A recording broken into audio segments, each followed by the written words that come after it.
Abusua enesoso ade achien a me ma akwaba ebe dwumadi ato ne din Adom nkranhye sami so e Adom TV betumi afro obi no na fidi atoa na yatre nsami mu yenyina hia nkranhye yenyina hia akwankyere yenyina hia futuo na unya bi bo ntoma no a na de hye wonkwa ho na ha obi edin yam gi so e ni tekotego me na me de dwumadi ho chiame me no ahye dwumadi bi ase a me bisa se e de na atomi de na ha me onipa bi ya wodum pempenso bi asasem e ba wadwemu ebia na woni a woni onsi su no adi nkan gya wo se me de what is wrong with me ebia obi aware aye kama wo de okoye wedding and say ya wedding atete apansam ufiti me say what is wrong with me empo woni a won course university mu we school obi anya adwuma wo de wonya bi application wa twera application akwase se bia de sumuna so so obi say what is wrong with me ebia na okasa na manfo yi wonani enya se wanu mpampa na enyo na ebia na bibi nkoyie no obi say what is wrong with me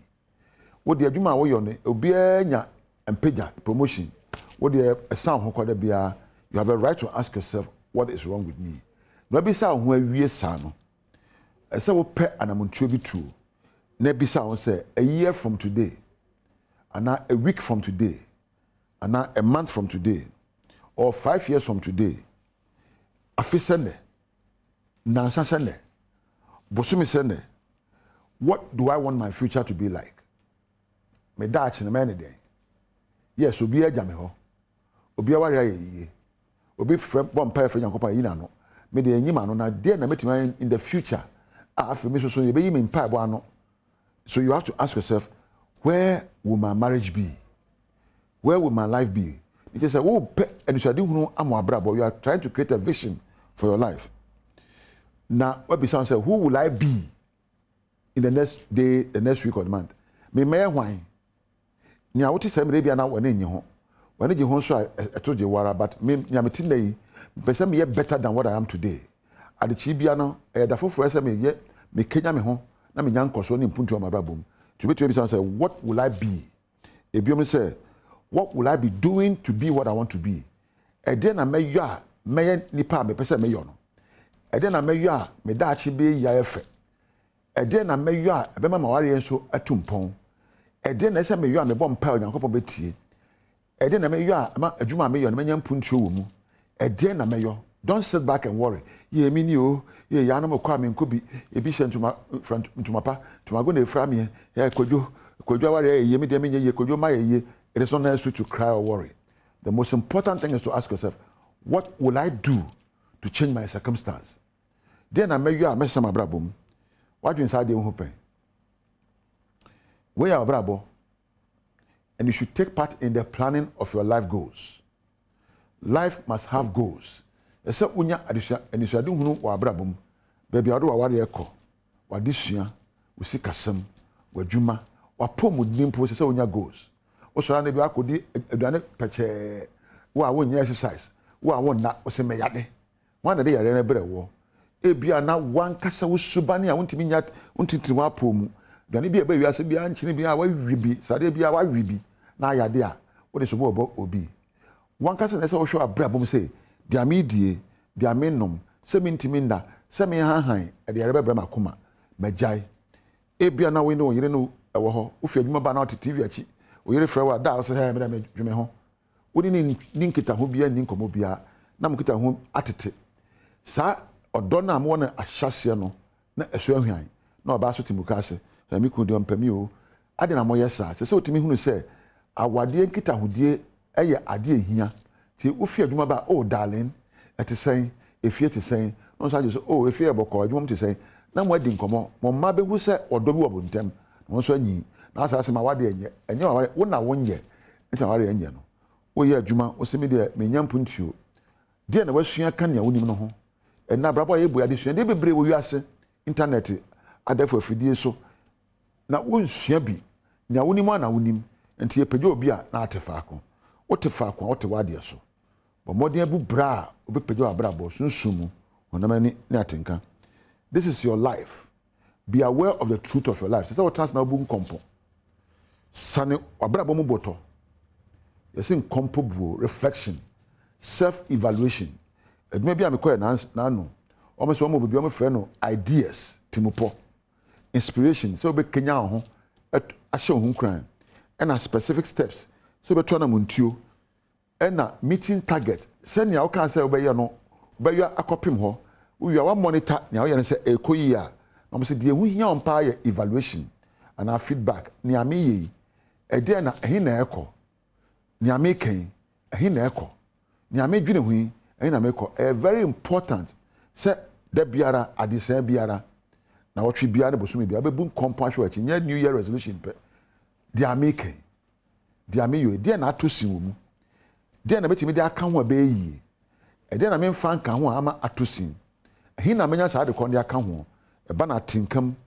kasa mu aniyemu any empo additionade menua wotimi you see no one is forcing you to do anything udi ntro one person udi ntro and two person odi ntro dia one aba say eh ntro bunsam so ban na so di odi ntro bia bunsam because bunsam ya ntro die meja ntro die meye ade esefata be mama ka nokore e bia na ofo se wo de onom nsa because sha na mfara me nomsa me nko sha sa na mfo no wo ba akra adwane free ba ho na kope ba bi kote se bia time be ko nom nsa na o exercise time be ko nom nsa na bia wo tie nyompa time be ko nsa na wo de bom paye e bi wa adwane afinsa nom so suban bia ni ho a woni pa wo timu a wansua sa na suban bia ni ho a woni pa wo ntimi nya mu de ntia ntimi nya mu ne se wo nya wa adwane se wo dia mu aye adwane de why you addicted to a behavior why you addicted to a way of talking why you addicted to a way of doing things and aka so I said there will be a sabe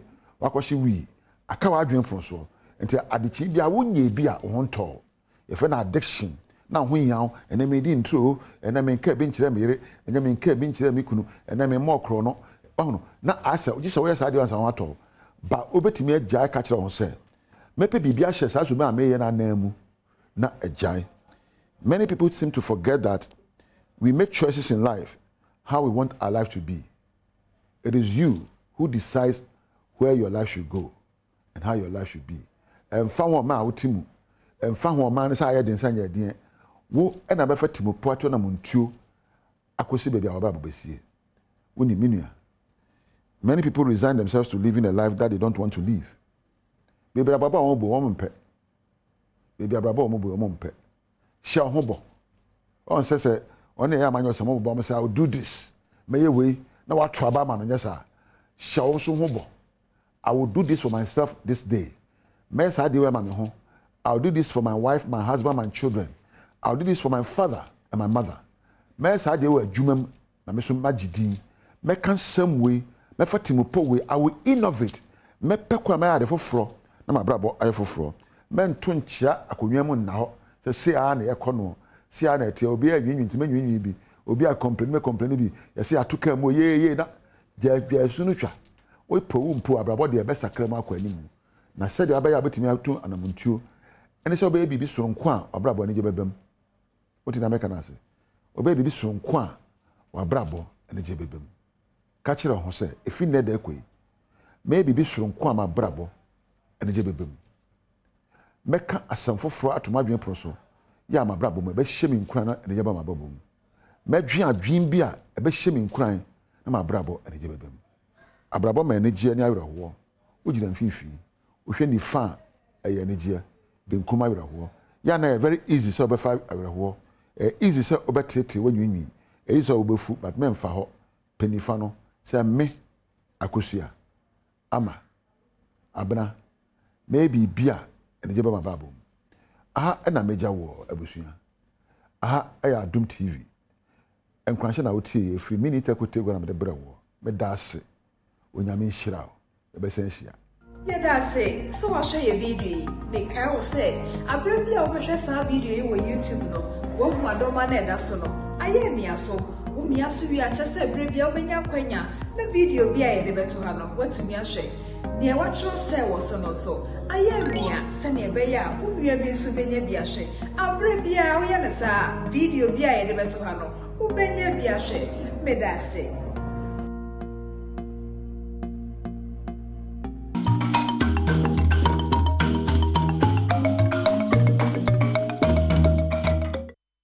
No siambo hadishima ma yama munyina chin na se ma wakwaba from Adom TV Badwam dwumadi so yadani tego ase papa de bia anya kra no obetim kranhyen sem bi na ode atu anomo dwada ode bai ene bene so nyame adom ode abreye ochena de kosini fiada shiani tego na onfa kranhyen sem no emro wawie ne saa no na se no nsia bo awo se de kase ne to so ntin sem no ne etodwa wo mu bi ya wo betini adwadifo wo sibi ana wo mo edua bayire wo mo stresse bo na wo mo de to bayire wo ho no nyame anum ne bo no wo fom te wo sampanifo baba ebeboa wo mo fi se bayire de dodo no wa wo ho wo mo ba ebefa ba krom ebeboa wo mo ene egutan so de atodwa kire mu so wo ma ye krado so wo mbeboa ban no na face kasam tutu ya agensrepe e wo memo no wahwe no wasi eno ne sembi ena no pay me de bro Adom TV Badwam Kasia Facebook/Adom TV Kasia no ho Go TV 176 DSTV 280 me amesomo anopai midin afia amankwa tamaklo afia de die mutie se den nsem ni chiremu ankasa etie nananum akuafo ya wo modo bayire won kwanta north mansinimu ewoti mantemu se enne ebo adwatonfo bi ede ba beto won bayire no nyame anim ne ebo no ewo fom ye papa ye ka sibi adwano so a eho ye dwa bayire pa wo pe bayire asoto nyina wo benya bie ewo ho nanso ohwebo a omanfo de ba ho beto no a esisi nananum akuafo a wo modo bayire wakosem woni Adom TV kase edi nkomoyi yadua no yadua no anya faso amaye yese bedo na yede ahonde nyina na yeboka fetu hono yanseku kurakura ekafi omuntumi kwa school yese yaniska edua kwa school fees ana yeso yawoduane so ensi na nko hono en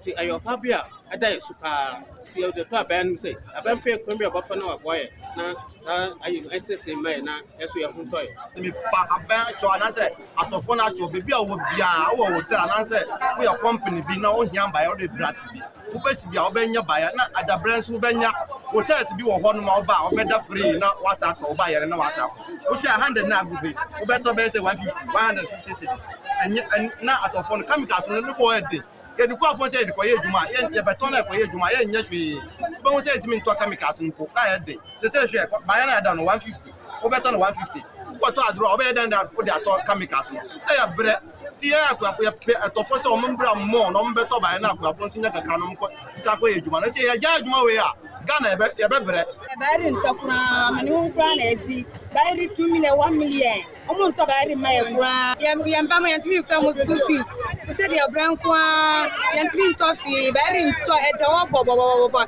ebedawo sambe na utume no se mensa omo ntimi nto yegumo yegusu bre yantimi mfa nkura so yantimi mfa nkura school fees yantimi ya bibiara yejuma nyina ka kire yesromo wara mumbra mehwe maye mumbe duso maye kasi ya market ana bayire juma nsunu any fix price ena ma be ton kimile no chira mi ba ana ke ni bayire sasa ana yeskeli bayire fuwa yeskeli bayire one Mayento akase no so na yenkonsam foforo emu Ghana Union of Traders Association ye charity ase guta womo eye dwumakuo batan ye so ba dwadie mu a womo so pa ne nei wobie wa taba mu ehwe aban nanim se emu bia wo hia edfri womo ho so womo nyina be ka bom na oman ye nsika samagina ye no worma ye crowd se womo de be ma aban sentwefo nhia mu di ase no de nsemi etudwa indigenous banks na ewo Ghana ha no kwa na ebetima ka se enye den enoso sa West Africa banks nyina no wo nyina no siphon no ye dollar kakra ewo system nim no e de ye den e de ko esense wo hwa se ye niam ye to de back Ghana ha no majority na efi China ni ntino ka Bank of Ghana enye nhihye bi na instead say enka ye de dollar no kra no ebe ko ho akwakoto niam no enka ye betima tue sika no wa ha na ye suppliers no on the yuan Chinese yuan na ye den e de ama won ho nti e ba nsa na eno so no pressure na e ho ye dollar no so no eno so be ye den eno so e be ba fam guta ya beli yourself say ya pese ye ni aban trase na ye nso no adwentra ye betimi akire ma asoman no ye nyina ye beto to adwen ye be find solution to this problem Joseph Obeng ena ye dwemtenani a woda guta ekuo ya no na wono nso kasa no woda na die se wasana abosumi de toso aduonu nkron afimpinu ene aduonu mienu mu no shop se won kra ha nyina no wonom ebetutumu ya wongyina so nyina ne se obesa aban hu ensunsuan so obone a sikasam a aye basa wo man mu no agyan e wo wonom adwuma so tonight na watching and then I watch your pepe yeah tomb na the yeah they say this is the first official demonstration yeah demonstrating at the Accra bank say yeah dia yeah die no yeah ho tre yen also dollar semu ba yeah amount for kasa I speculative yeah nia yeah da yeah dia ho no say ne so yeah ka enu ntina eda dwoada yeah tutu ya short ya Accra bank say yeah ne da yeah dia ho say na ehihia akofa ne ahwe ya betum da krope on say your members no say ka yantum ebia na watching amienu enso me pese we no nya punishment say you be punish ebia nipa e beto niema ana say ye de apanasia eye demonstration bia ye de Accra ban say ye ho tire Adom TV Badwam kase na ogiso ehwe no na waye kampanifo fa kwa foforo so na nhwohwe demokro no boy a ekoso no omahwe na wotu no asia make say 13 cases de won monya wo mu hwehwem ebo chekire ni na sukufo dia ene yesa de mra na tie wo mu no won bodi Adom kase etoso na yetumi eni omo nsem no aben say de be court na court no ahwehwe mu say asemo a ye de abeto court na enim no eye edimu say ye bebu omfo ana say ye bebu omo bem na emu no emu miensa akoso ekodru ewieye a emu mienu no court agiatum say omo di 4 ena ba ko de court say ensem anka omo gina so na omo de akase omo di 4 no emu nhye da ennimu sa enti eno na eche say ye jani mu enwachi ena opanipa woda nkisa hodia no ewo wayek Agnes Taikuju editu dwa ekyerɛkyerɛ nhyehyɛ ya mpanifo de egu akwam ehwe se bibiansi ewo nsɔhwɛ wo betwere no emu commerce no ye rogue websites a omo de niema omo puti niema online na enye enukra ne say omo make sure say omo follow sa websites no because nim say this examination no Ghana pen na yetro other countries no mo atro dida now because of mo atro dida no pasco wo ho enye the same questions na Ghana betro there but obi betumi afa obi pasco na waka tro say oh enu na ye be ye no nti ye ka kire candidates say omo nhwe so na omo nsu ade na usu ade a examination no wetumi pass Methodist Safopani Most Reverend Dr. Paul Kwabnaboafo ere to asofo ma ene mema enim so obi bia ye behunu ho be bon niema bia ensam fata edifi bakusosom ho no ene ye wonso no obedi Adom kase ne no di enkomoyi. Sometimes even as ministers our character, our attitude, the way we approach things leaves a question mark on us, leaves much to be desired. Into one amano or a method so far. Isu Okawa. Iyan in the man, no ama, Professor say, more kind, in Suruto, a yard, in Suruto. What's it? Methodist body, or which will be a Roma Bonocola. Or which will be a Roma Bonocola. Who's will be Nasaman Morgan. And now you sumay or the what's the promoting. Nada na braba or no grand say chasorma. O chow oh ria near maso come. We are better the software. Ye chua, you be you a day. What sir my doba, you be you a day. Who sack you? Whether you are ordained or not ordained. We have a process of taking you out if you are ordained. And I say, what do you brother? What do you banana? You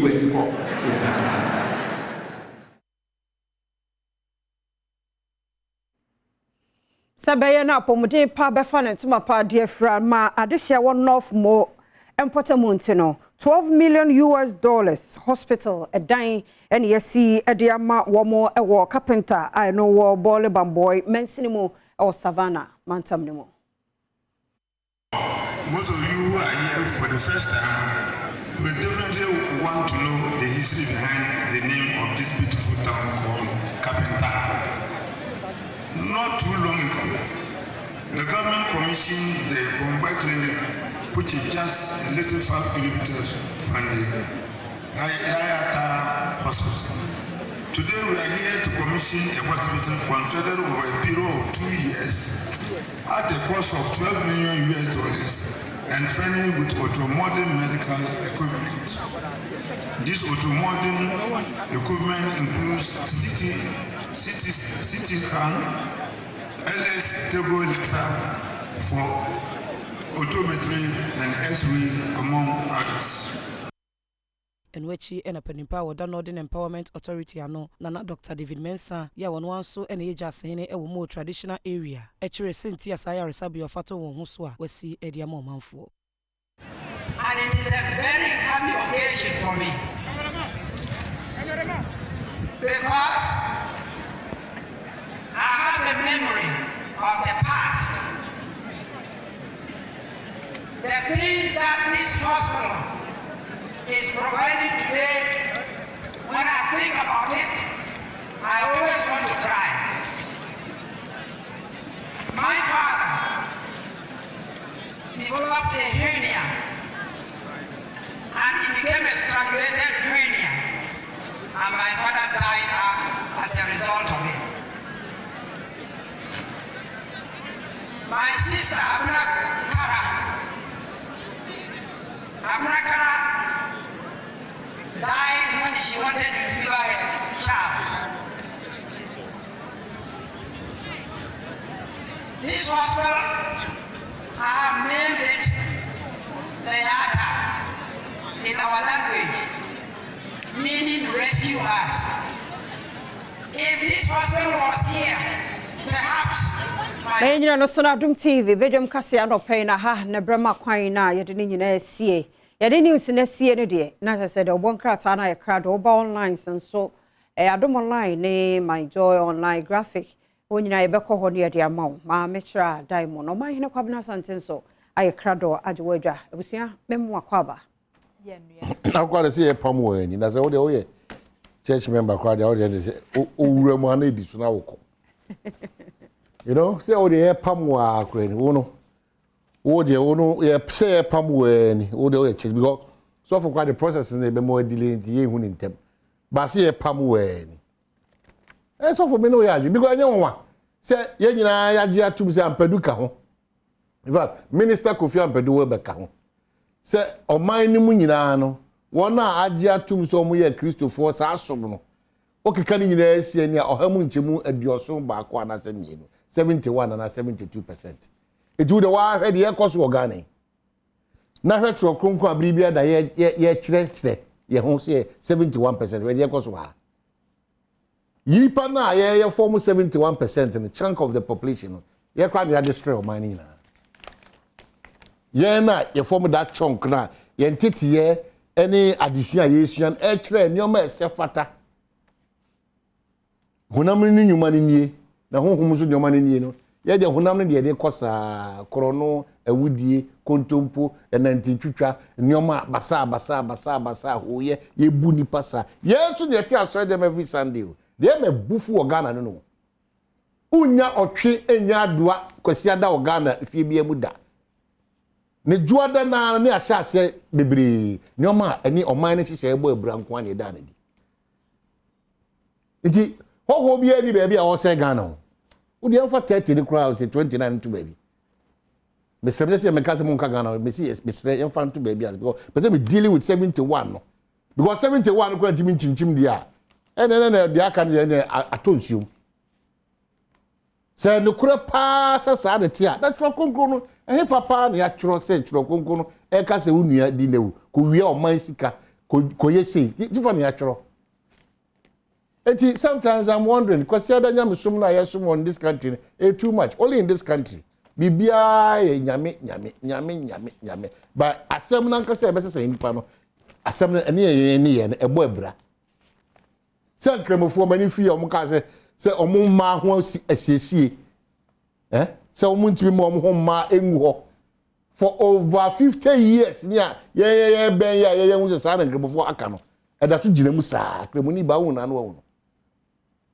Na le kwa de hu Kristo ni ba da because ofri se mpamcho mani ma ofri joint e ben. Ofri joint e ben. Kremofo man nyina be si nne ye wo nge ko si se obede wo no. Nhihye ne da ho odi su pe. Ti misemo mamu maye na da ye ho mfa ye nto so se wu obi me Kristo ni nya ne kure. Enye ne kure. So wo ye Kristo ni mapa. Na wo prepe mu ahoden a enioma bebre ho a wonye. Ense bebre ho a wonka. Anomo bebre ho a wontu, especially one is about adwuma awom. Oman a wotim, enipa on mo din kita ho. Kristo ni wa no po asem bia wo ka bi. Ntronko a. Ntronko a so fro ku Kristo ni. Kristo ni amanfo kote beka konkonsanko a na wo de bobra. Adwuma mo ho na nkasa a wote no. Wo wa gangeria, wo ho ne ba baji konkonsanfu afutu. Ugu amanfo awore. Kristo ni o tire beka che Kristo ni o hihye kire boko anma kokone kone ugu nkonfo awade se nkonfo adwuma se nkonfo business ye twato so na wo de no menkan say war unto you so wo de wo ya say dance krum na wudi na amanfo hyebre sesa essay koso na di dance krum unim sa sister ye nya sa na waye no wakogina ho potin na wudi sa dance go ahead koso wo de be say kashen kodu emasum enuda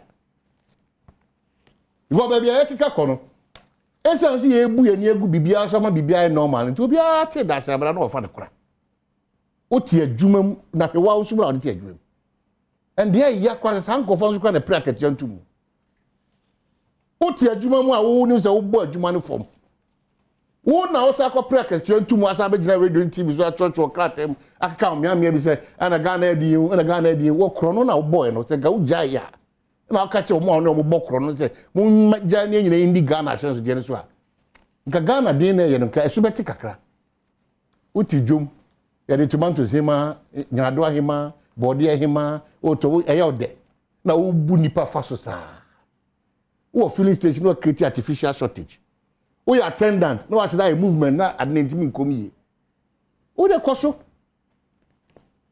eti o man chichiriye no mayen fe ni debia dan kosi won na ya amanyosem papa mapa nko aso onso ya amanyosem na mtem ya amanyosem me so mo interest am se babie here ni say interest na nko buru Ghana interest na so is the most important thing because you cannot develop the country or a nation without giving a certain percentage higher to the country that you coming from. Patriotism asa and no a pipe crap pipe e da kwai mu highway dem pipe na pipe ka bia ebedu ho bia ebetwemako ka je because ko frɛ Ghana water no kra no ono de wa fa no ko baka je unim me se omnya da me se ono frɛ mo am de se pa no aka to baby wa ko dina pharmacy kra wo to aduro na nipa no wo phone so ono ne maame na ekasa ujira ho tie so pe aduro to se twen kra twen oh me ne maame kasa onim. That's how we behave in this country. Wa ko bank o man hina du bank no amanfo ato central bi adi lies no ono na ye o man hina big man from the line don't issue that pa no go jira nim koso oko hospital crown and oni yenim wa and that's how we have to start thinking. I say yam hihie oko hospital na yenim wa udi agro ubewu kwa ewo bebre wo Ghana we should have stopped it. Avoidable but esan ye nyoma ba ko mienu miensa bi ye nitino ana ejigu de biada ya kwante mposo aposifo de biada meka aposifo binum oni free G sika e wo kwan so besi na no pa me no kase o mekuso ajo kepkus eni kumase. Nobody's talking about it. Obi anya na jiso obetwe obi aso yenim akronfo a ene omote wo yepotam nyina na ye mantem nyina yenim omo nyina omo ya na jujum nyina yenim nobody's reporting.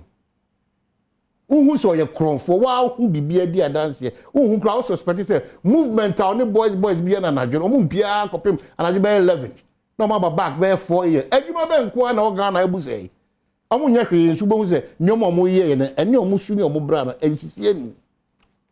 Ozo nka hwe. Ahemfo nso ebinom nso de omo ya se nsase na. Toma nipa be 6. Obaba yesi enka na asem na na nya nkwada nti no ono a wadi bone no no wasa akeka mo nso mutira bom na mo twetwe nse kana mo prepra mo. Langas ye frisi ye ko langas ewa se ja manfo afa kwati kwa so age nkofo asase wo man Ghana titiriu ye nkran hanum si ase ni pose adwuma kokra wa ti o man no usususususu a usu kire wa enu ntina yesu nyina e dia kodan nyame no tina asofo binim so aya akohwifo mapa akohwifo pa no maba ya asofo mapa wo nsesa ayo akohwifo ma akohwifo o brandi o mo sa asofo akohwifo ma mimfo na mada na o mo sa asofo o ko o mo sa jo 1 city 2 city o mo se fa dwan ni na sefo ba yesu ye nyina ye pe nkwanti ye pe ba bi di ye hyebra akoseti ye pimpim sa na ye di amom we are no the quarter Bentley. O tu kwa no the first class, the business class, and what the economy. We have to all now wise up and think about the country. And think about the country. It's breaking down. You can't blame those few people on mere politicians. You can't again. Property rate echo more than 30 years. What's untiai? Untiai. Assembly for this one about or releasing on crime. Beware of wild dogs. Property rate, it kuru untiai. O dinosaur is yamanano. And pahu even just a second. What you're in AC. Now, oh, just come over Amanone. Wow, Chrome Ghana, so I'll be yet may develop one day. Oh, being crime. And a debia da only moody into oh, apartments are out there high. GRA for so bad, just apartment and what to have. Won't you see? Timekeeper not draw my attention. My Jews who mobile say my Jews. They do baby. I also say share frustration. And then share frustration. Obama multimedia and catch say the player be free of charge. Mo America. Who di agwa cameras no? Ombe to actually be because mo di be kono.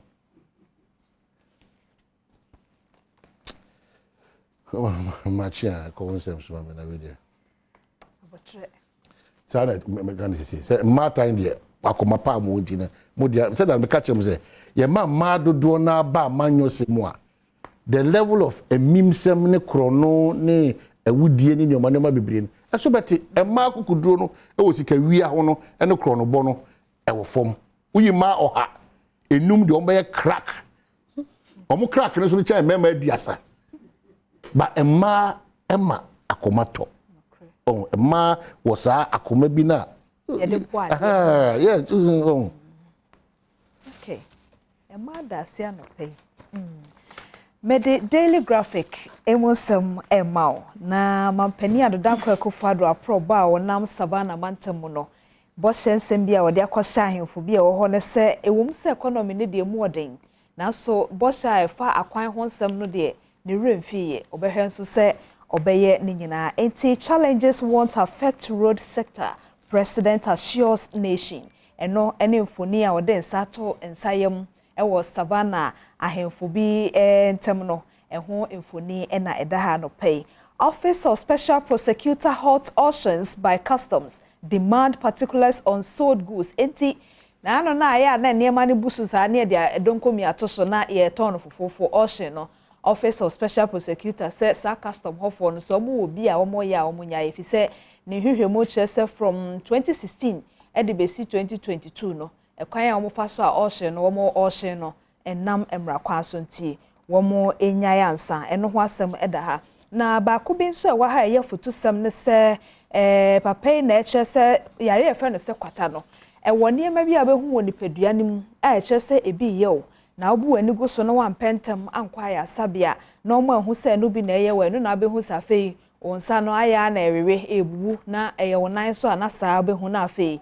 yare no abe dware okra enti eno so uhu eniema ba ko mienu bia na ama ho aye ha ewo eye ayasabia enti Daily Graphic de nensem no a wode nam anopai no kratafa no de etoso dumiensa eduonu wotwe eduasa wotwe ene eduasanum no ne nyina ekasa ensem. Okay, so for the chronicle source now fi. The chronicle to aso dia na chese gunmen allegedly attack Odike asem no megye de se enye wasem foforo enti chronicle ebo amane se nano ekoyi ne kawie ye no afa nipa bi nso de etuo esa no enti eno ho asem eno no small boy Ajabe swoops down on customs eno maka ho asem acho dada ewo graphic no emo education is my topmost priority enkwatia chief ne kasa asem nano kwasiada na ye adae in fact na me wo enkwatia himfie na wo hwese de na nankasa eche achechefo ne ma wo ho a ne botae nyina ne se ebe hye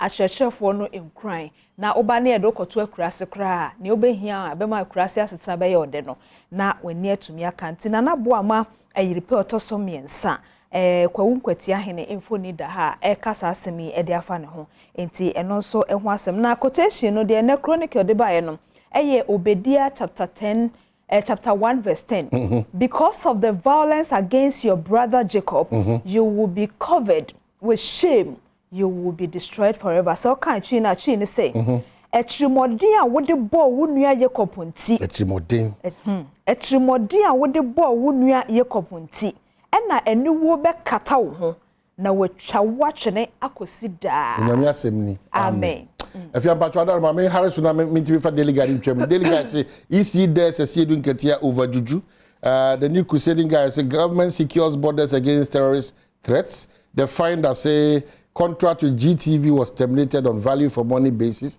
NLE for Nakase and the crack. The Ghanaian Times say we will protect all against terrorism. Others, President Kufuor and Nakase or Ghanaian Times. Into your show. My info adomonline.com. Diano so and twas so na trending now no.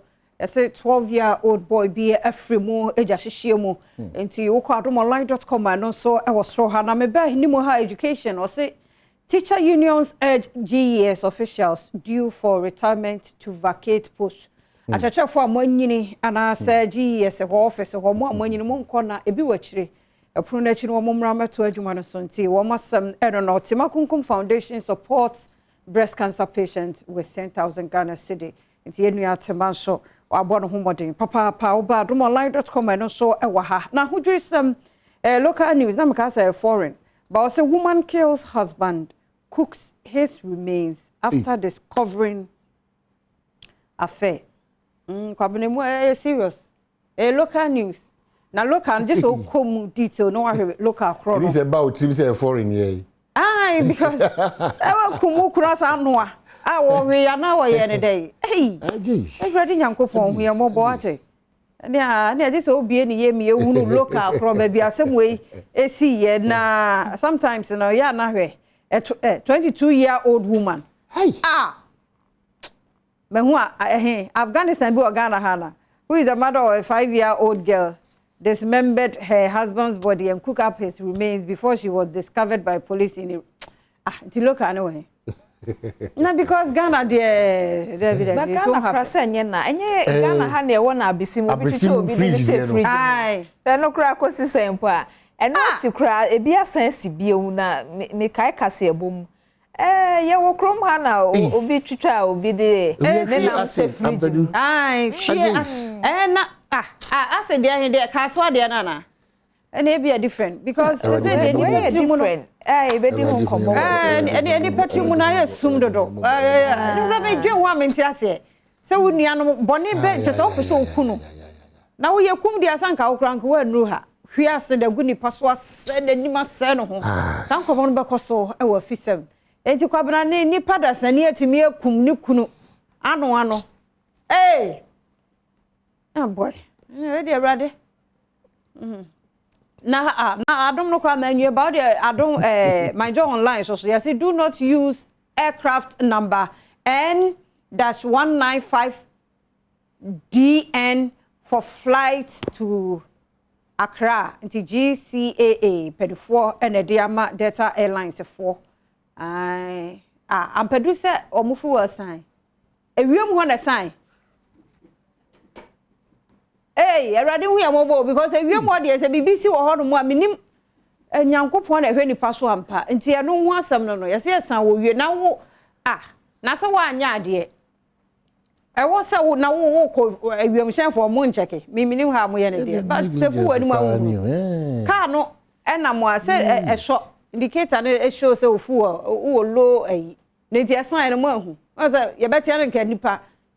Eh, nyame ma no pare ye kura. Ampedu nyambo a fakbra form kakama me. Da me hu odikedi. But I said obon krata no so dia but I will not apologize to Kumasi Chiefs. Hey. The battle lines have been drawn. Ah, you. Brofo na go ha say no komwa. My job odike. Honorable. I have no preference for any MPP flag bearer aspirants. Mampeni Akufo-Addo so no.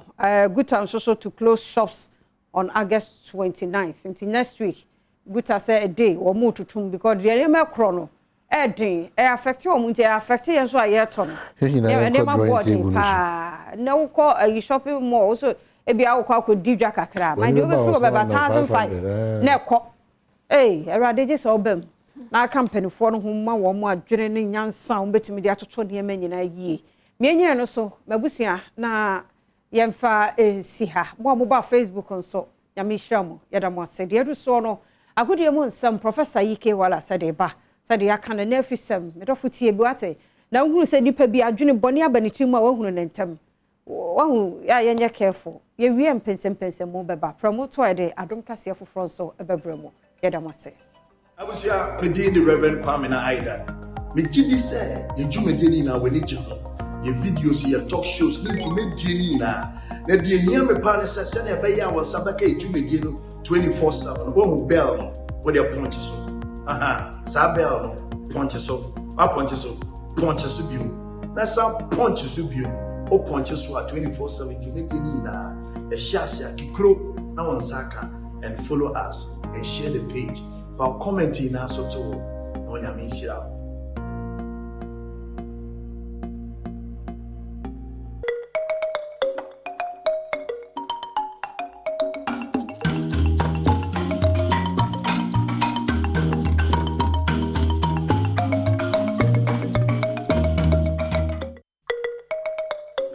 Kwaba kese bi de ba Adom TV so Adom TV so bejo nwumedi ese dia wo kensi ho sempa esa kena no pensu ja medin de Enoch Kwasi Wolanyo Wallace agudie catch back pe the only nomenclature of professor's degree in sports the Al-Regina Wallace the nation's presenter and mesin kunya econo content coordinator ma do esa kena no pensu e wo Ghana agudie ejao nwuma konie miensa omna bom sika dwetire mena no pensu de nkomon eba 1xbet I've always told you that betting is better than cycle bet the hintasme wo chense utwan before ana wudin befu twa ne kuma bi odi ne kuma sa no manum abusua de japade bi sa sase aja ska ko ne hyen passe obetua tabiri akoton fari na akogu so faketo akoje kese emu bet di wa ya ti afadwene kakra twen sa ton obamu a 1xbet if you are intense I should enti omu kenya obi abone dan so 1xbet weekends no us ne koyi ama manfo twen sa di bet pa ntimi sew e kan wa nyina china 70 dia 1xbet ene better ebetia boa ema onso financial freedom no onsa etimi aka je fast message do etahwi say eye gonorrhea syphilis candidiasis infections awdo afam bia ana etete wa setimi kan do bia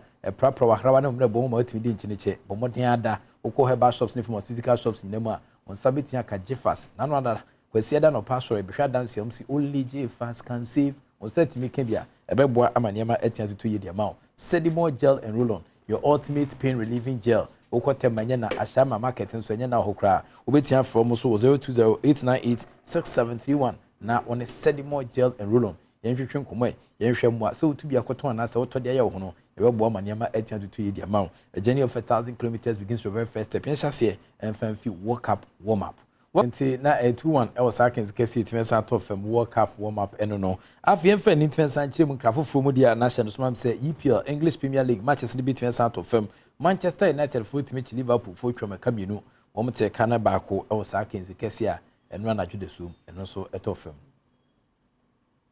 Wanti Manchester United for and Liverpool for nya do twema kamienu mo mte timu baako afie mfa ni timensa nchire Ghana nkomum dia amanfo beka na otwetwe mu na Samuel Etofils Obobo Edema Cameroon national team no Christian Mexico so teams there obo akesen bebrebe 3 years ni na Samuel to face ade ne boost go say ontimi to aso nsia kan bio say French ni akwada oguso obobo ina no sua de ntempa so bai no watia bedi eye GFA president e ho ma Christian Mexico so Cameroon Football Federation no wona eda no obo ama ne matia koi na no World Cup here ni nso mpanyinfo de ban so oman na ambassador a wode na etia sanchiri mu Ghana ha obɔ ne nkomo Samuel Eto'o chess of percent Ghana Cameroon for bɔ no etimi ene Germany for de na edum pompon so eno limit a wo hwɛ nim so betia sanko western na ma Asia koso anafo a oni omugya bɔ no ebi nso nam krom ha wɔn so bɔtɔ hunu a ɛyɛ mframa nkwa ne gyinam sɛ omunya World Cup yo mesa kobio na so hwɛ bra Samuel Eto'o sabo ana sɛ nika na obedu hɔ no sɛ ɛda yo sɛ din yo na ɛyɛ FA president owura ne din ene Kurt Edwin Simon Okraku na nkomo de aba ne sɛ nyamnya adoma two African countries na Ghana yene Cameroon for ɛdia yene bɛkɔ pim 2022 World Cup wɔ Qatar no yene bɛkɔ final. As not a talented footballer but a super talented footballer who made not only Cameroon proud but Africa proud on the world stage. And as it is that you decided to bring back or to give back to Cameroonian football and to African football and to world football, one should be excited that you are again part of the football ecosystem. And this we don't take for granted, okay? When people excel in their fields, it's important that the other person who wants also to excel gets closer to the person who has excelled. So I'm very happy that you won your elections, first of all, in Cameroon. Cameroon is a big football nation, no doubt, and we need people with the same mindset to push the message of what football is all about. Now, we are both going to the World Cup. I'm praying that Ghana Cameroon meet in the semi-finals. You know? Not in finals. No, and then no, you're right, in the finals, so that everybody in the world would keep quiet. Yeah, exactly. Once upon a time, and it will happen. It will happen because I know you are putting in a lot of effort.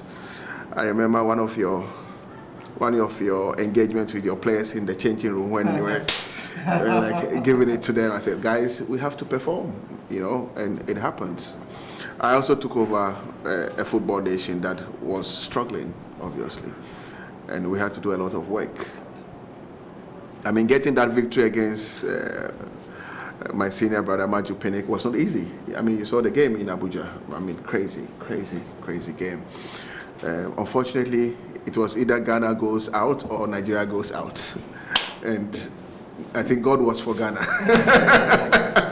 The same again, Algeria. Exactly. Look at your game in Algeria. But what's most important is that we go out there as ambassadors of Africa.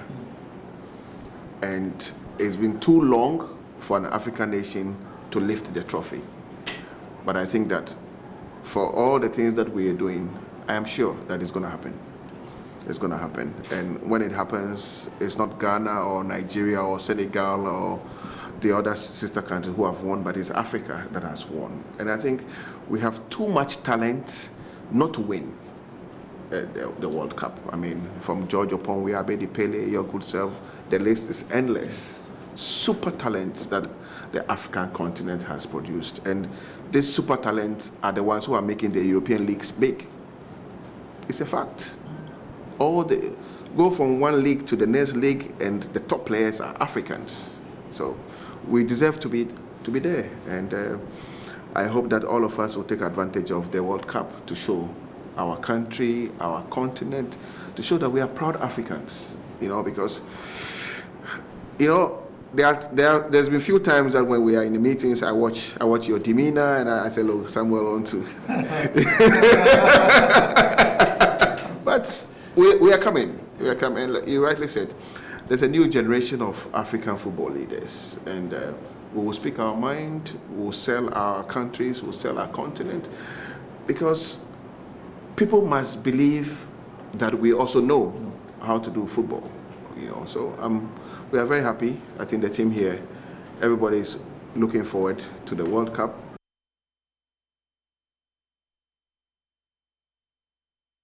And you know, Ghana Football Association President Aneja who Samuel Eto'o Cameroon for almost every president no ana ono anu no ana almost asre e kan assess na Messi course ndi umjidi pass Ghana ne Cameroon ye na ebitua sa kopim World Cup final 2022 e wo Qatar behwe e san ye dayu se den obi ntimi hu but yankike ni nkyire mu biun dia amanfo beka na sentem na Black Galaxies eno yedin fofora Ghana Football Association for pen for kwa bedinto no wo mo edija the local blaster team no na omo etimi ehwe nim se ombebo qualifies na omako eye Championship of African Nations and if Trinity afen say Chan na Chan qualifies no omo di kan kobo eye Benin omo kobo Benin no FA president Kurt Edwin Simon Okakushe mantene bo se omo timi di nkunim o Benin game no ma odi ombe ko Europe na for my talk akra ho man paniam pa omo di nkunim no ene me no kasa hwe Black Galaxy team na omo ko PM Austria na Austria wona nyom kwa no moko omo ne Mevisa Manofalidi a ono representing multimedia eye Adom Cluster Sports no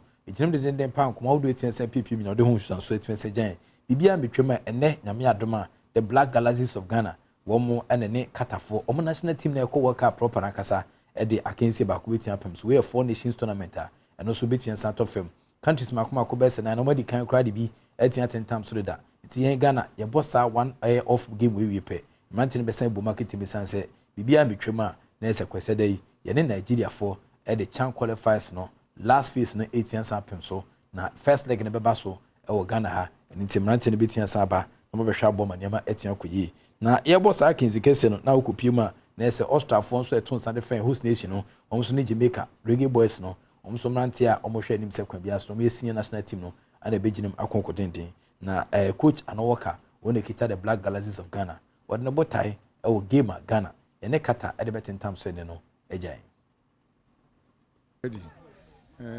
because a young match say yeah call like preparation match outside before any Nigeria bebo until a match me well prepared before the tournament.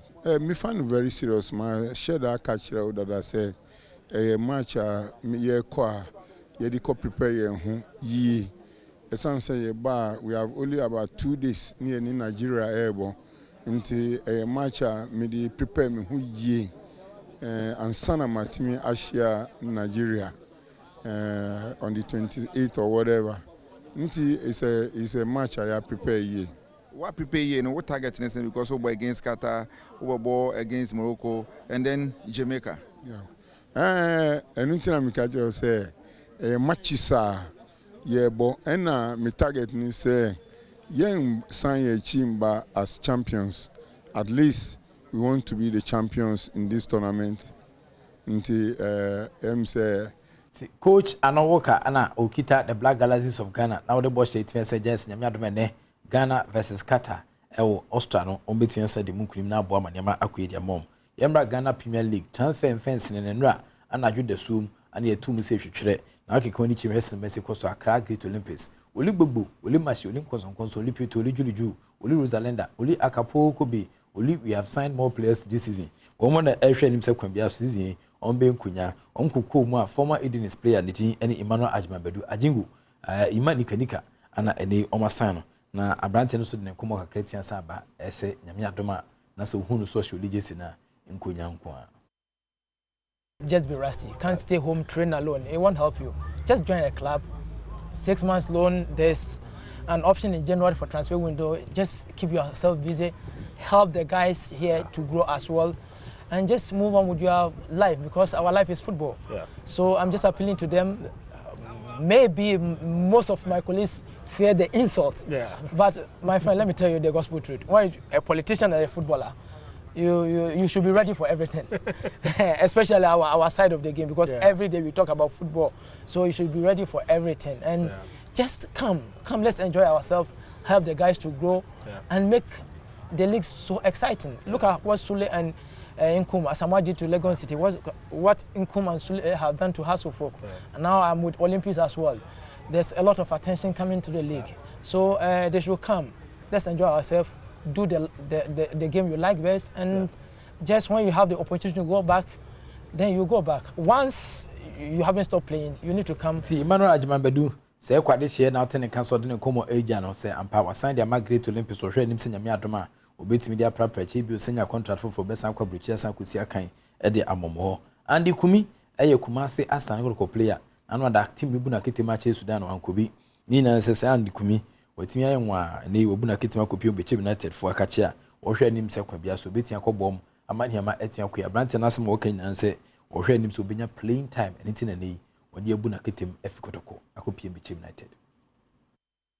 But the situations now there be to me of course don't any bad, but as a player no say unya playing time at least I would say moving on at least to have a new challenge, and I think say that's the reason why in Siama me imagine say me fi kotoko na magba Bechem.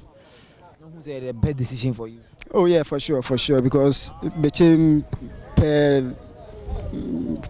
kakra me hu omo no my style of play no suit me, and I think say Banama Banos Mabe Yeme ho Mabe Boatim no so na dia omo botaya woman no so no my cut him no nemfi ya achieve his dreams no ama Bechem United.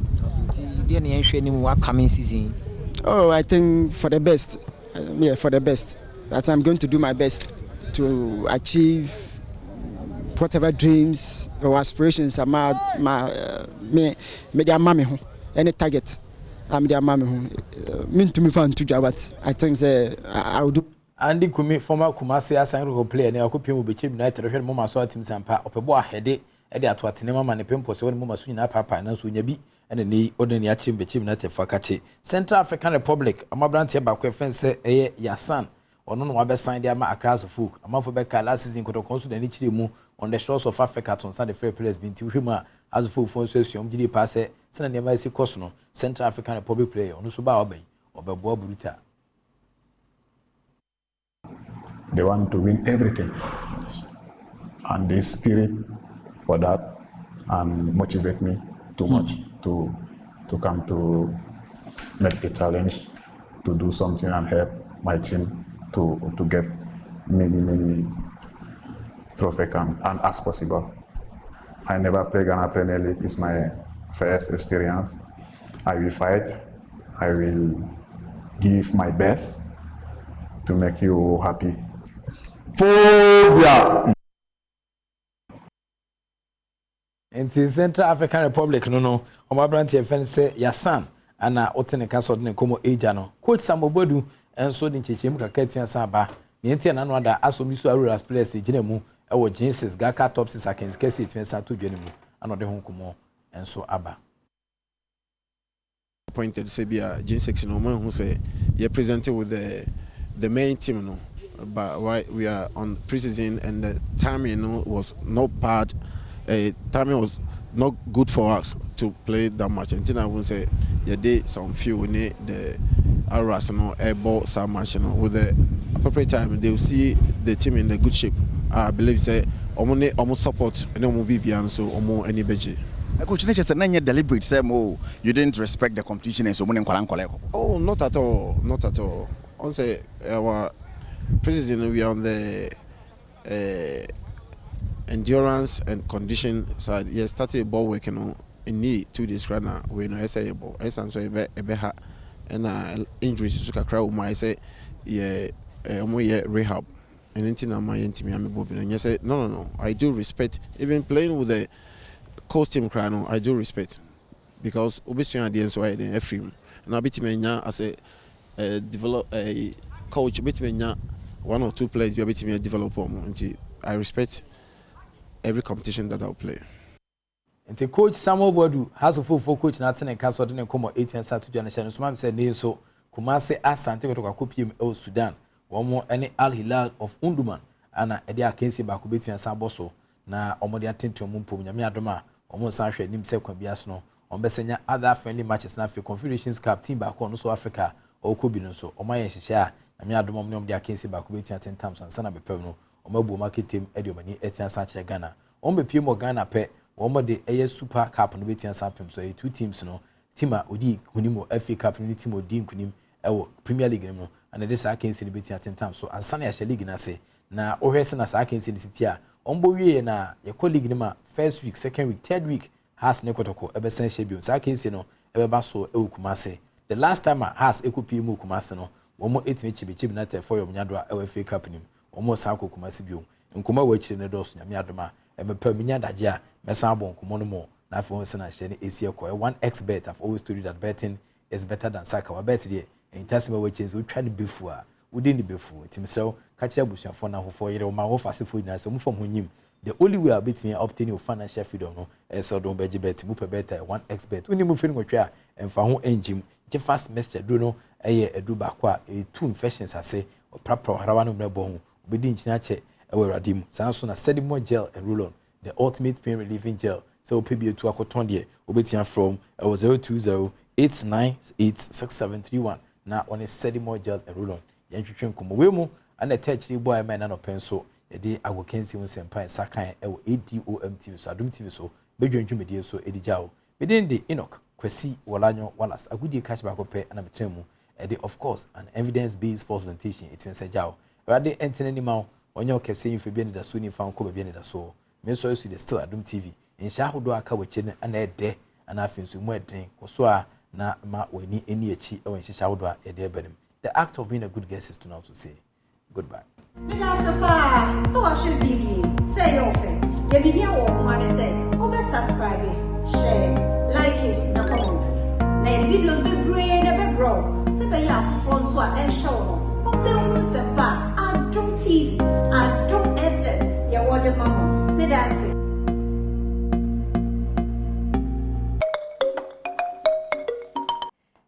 Esanse Nyankopon cheche adom na owo obia ene de odema no nti eye no krese se wokọ Dr. Time da so aso eye a ebeje wonsem eno na ya asapon wode aye jon to okeka ede sisi eni no ntubon se dwom no tie na efa bi no aye otefa medofo emachi se yehia ewo efisem komotwetwe so enne de bia meka se enipa pi wo chirimupo ene adaye so na so wamon tia ponti saa da yeso no ne trimopo no akadem ebi kura de womo de awu na so nhranka nyame se wo checha adom no ode ayaresa de ni bi ama Dr. Time da so a wode wani kire medimafo a na wo kwa akodi wo yare ne ho nsem ede ama o anopai doctor ni a wono be ye wo yare ne ho lawyer no o wa ha one Dr. Time da so Dr. Mpacho akwaba ya na unyuma yefo nyina ho ye obi ati apapa yeda nyame ase na osi birthday na ye September 21st me date ni dam trimpa de say party no abekoso no mani de akire enya me nwanwa se obeto party because why be da but awoda ne nso ada no nyame de beche no mani de akire na ye nim se nyame o de beche wo nso eti enya nru hokre happy birthday in advance me da was pa Nyankopon hira o ene ye 23rd na wawoda ya mama kai adwa hema ba nanama ewo Amsterdam Cryness. Oh, sister. Nana, happy birthday to you. Dr. Adeyemi enkomo. Na ye kase o niama nana ama crowd ye symmetry mu nana ama te se o. Oh, okay. O ye nipa dododo. Yeah. Te se de o ho bi ba wo kresko o de ayaresa no de ma no. Yes. Se o kwosue nana ama se de obedi o de obeda o de be ma o. Sabina Nanama Yemame. Nanama, happy birthday to you. Happy 50th birthday to you. Na e trust mu say udin frihia na duonum a afa nkwasom bi kra wom no Nyankopon na ayi ufrim na obede wo ho. Nana, nyame ma wonne wo ho wona pa nyinaa. Amen. Happy birthday to you Nanama. Enti doctor, and then so na no ye hu adanse no. Yes. Na asese krama for kan na kasa we bi nkrabata won kran but that no ma yete asese nkakra yes. One at a time. No one what can. Yeah, that's it. Na ma me no a wono so ne hoto no no kopie abroche no. Asese nipa bebre na wode wo mo eba. Sa wo no a me kasa sister bi kura waba ono so ye declare no sa ono so abafo na declare no.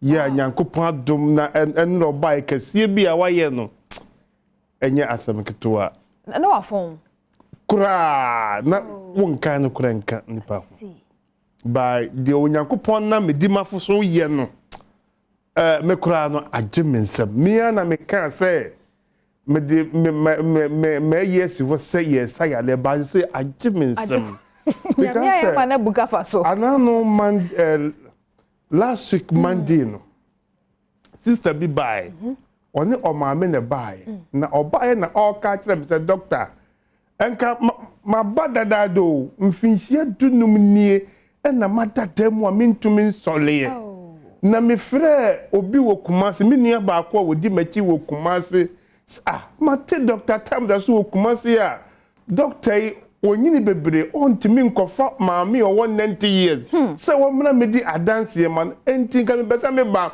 eti sɛ ozuo di hia na tana wo ba bi wo kan na sister ya bo ato agu ana da ko do se no me to na o hese di obi bedi adanse ewo TV station ba ko ewo Accra ha no se no obekọ onfre ni sister no kra na wo no wakwa kɔhye ne ho wo no ankasa esimu pampan aba eno so de o maame no so dadam o maame no entena fie na wo no mom no yemfa no enkomra na won konko hese etisa ampa sister so wo baaye doctor se na wotwe obesole anante eno se sade a wo mo abusua fie wo oboase okay enti oboase no de wo mo fa no nko ho won na matema ha maame ni fritema won na matema ha sei ye fa no nko oboase na wo mo de ko oboase sister say eda ba ko mienu miensa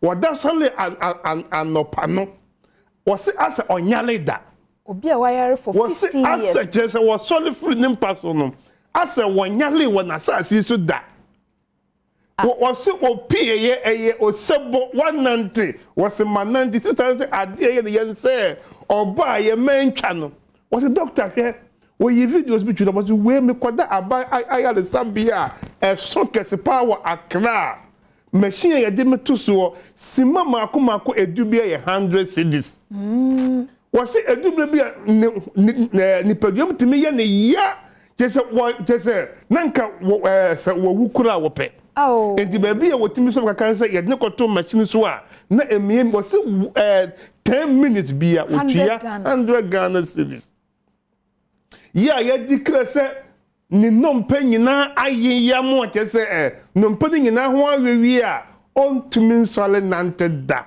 3 days ewo medima for herbal clinic ese de mata na sole anante a ne maame nso aba what the doctor say enye se minyan kro ono wo Kumasi ha enki ya badadada na me ka kire obi a wo he me say onka na komanto yem se wo ba wo tirim se o ba medimafo a ma wadwene nyo te se obi a okokena akwansidie bebre wo mu but si wadwene pi na be piem enka ntro bi se me ba na ye de etisen ebi na oka wo nkwaje ye de ahye anase onokura ope se wo yare da ho eno so wo ho maame bi se wa yale a che obepie medimafo so fo maame bi wo so wo koduru ye ono ase eye life o enye se ebi a woda no so dai o so koduru fie na obi tene mpa so ka ken se na hwan na kire sa kwan we sei hwan na kire ne ho oba wo ko ye no wo se wa ye so fo maame wa yale a che wo so ko nipa se hwan na kire sa kwan no we are so Just a nima esisi wo medima for herbal clinic no eburo nipa adwen ntiase yeso entenase mayale enkunwate e mayale enwu wanimu ase medima for aba se obedi ama wo biada obetu anamo aba medima for herbal clinic mami be PM wo ho na Dr. Tam that so emfa ne Tam ento wo brado so makatro se enchepi Dr. Birthday so ye ba be che TV ya che emo ne anwa nipa 30 this is question the AC call doctor say was na ye 35 ene e bedru ho na ko no si frefre no wa krampa ye be san kra tumu bi enye me ngwa because the one go si frefre no tire say obi e pe TV obi si me nya bi da we the doctor we dey e say me timi nya bi di bo me da ho me pai bone say wa ye me yenti ento se 21st September ni bidu no erade ennom nenya te se 100 kra me da wase pa me da wase so TV no hwe Adom TV woni fia waka say Dr. Time da so da romanti ena me so me hwe TV me fia nya be ye ne sa ma me di mafo de oyalefo bia wodi mafo ne ehwa a kire se doctor se gise de wo wuo pe anasa ne nsagunu bu na ye hia no wo medima fo herbal clinic yale bia ni asase we so eni aduro obi ka yese media me yale na me yale ne eni adura oboa wodi anope wo a woduru medima fo herbal clinic wo ma hoda nipa bebere ho wo dia wo pa twipen wo bia wa ba hoda na busa say papa me ma hada na wo na wa ba hada wo ba ye etisen de obetien say hwe me ba mani huna de ena mitumi kenkan me ba na misisi achia ena mitumi nante me ba me ma na so me ba ye ena me na me ba na mitumi nkasa ena mitumi kasa adansi enkrofo die TV so radio so nyina ye adansi pefe ekyere se medimafo aba amaga na man be piem wokumaze ebua kwa agogo na doctor wo hyebra to yale so na wonfo ne bra to yale so enni nkuguo no onfo ne bra ni bi ento so ewo medimafo ya ba clinic TV ne se ye chama wona wo card ewo ho okay and I no kan enti wo se wo pe TV ni bia ene ya asase comedy ma for her back clinic na kwaje wo card ni wi a on the 21st September no wotimi bedi la no bia from 1 bed to bed 50 nyankopon ye wadom a won sabe kan wo TV a akinye bia ni hu wo medima for her back clinic be pm e wo Dr. Tam da so me sisi me chika se me kotodwe me kwada me ntumi na me widie mo hyehyeme me nase atata wanya ka akwanhia wonamu obu wonsam obu doctor se ni nyina ye entetia case e wo medima for her back clinic doctor we no se wo bu akontam behebo so me miensa mrewafo atopomaguo enkokrafo asole anante wona wotehwe mu a wasole anante a want to mean kind if you say adechi na doctor fun sha say ebele a adansi die nku a doctor mani atio matopoma twinio masole anantio matumi akase o mahunade o ye mami kura de na ye nanso da ye say obetuma ba beka atiasefo ho hwede onyankopon ena medimafo so aye kire say medimafo ni amawo a when bie na betimi edi amawo be piem wo kumase ebua kwa agogo me kai papa bo doctor na minim se mabusuafo kumia fa me kokofo me ye kokofo we ye mfihie num ne mentimu nsimu da ma adwe nya se ye kumi na de afa efuo no ma chinchia komia bi edi ko senka Kristo ni mi chini ko nansu se na nua hini ha ma ewo medimafo heya betumi asame yade nipa be yade be hu ba bi obenya yaresa no na wa chinchin abre be pie mo ho Doctor ye me pie mo wo medimafo eba clinic ebu akwa agogo jo na numbers no so na egu u screen is no 0244 774 282 0244 774 282 and 0500 727 215 0500 727 215 na doctor yen kan che o man for say enye say doctor say obema TV nti o kwa akoyi card wo bra wo nyare nyame mpesa enkonkoje de usuro say beba wo so no emfa kwati kwan na edufudie enkoje yesa yare wo ho onyare na akoko yi ka so obenya TV a ahwe yi na akoyare enye sa afen so etode bia se de wo koba waye mobo no eno ne obi ani jesem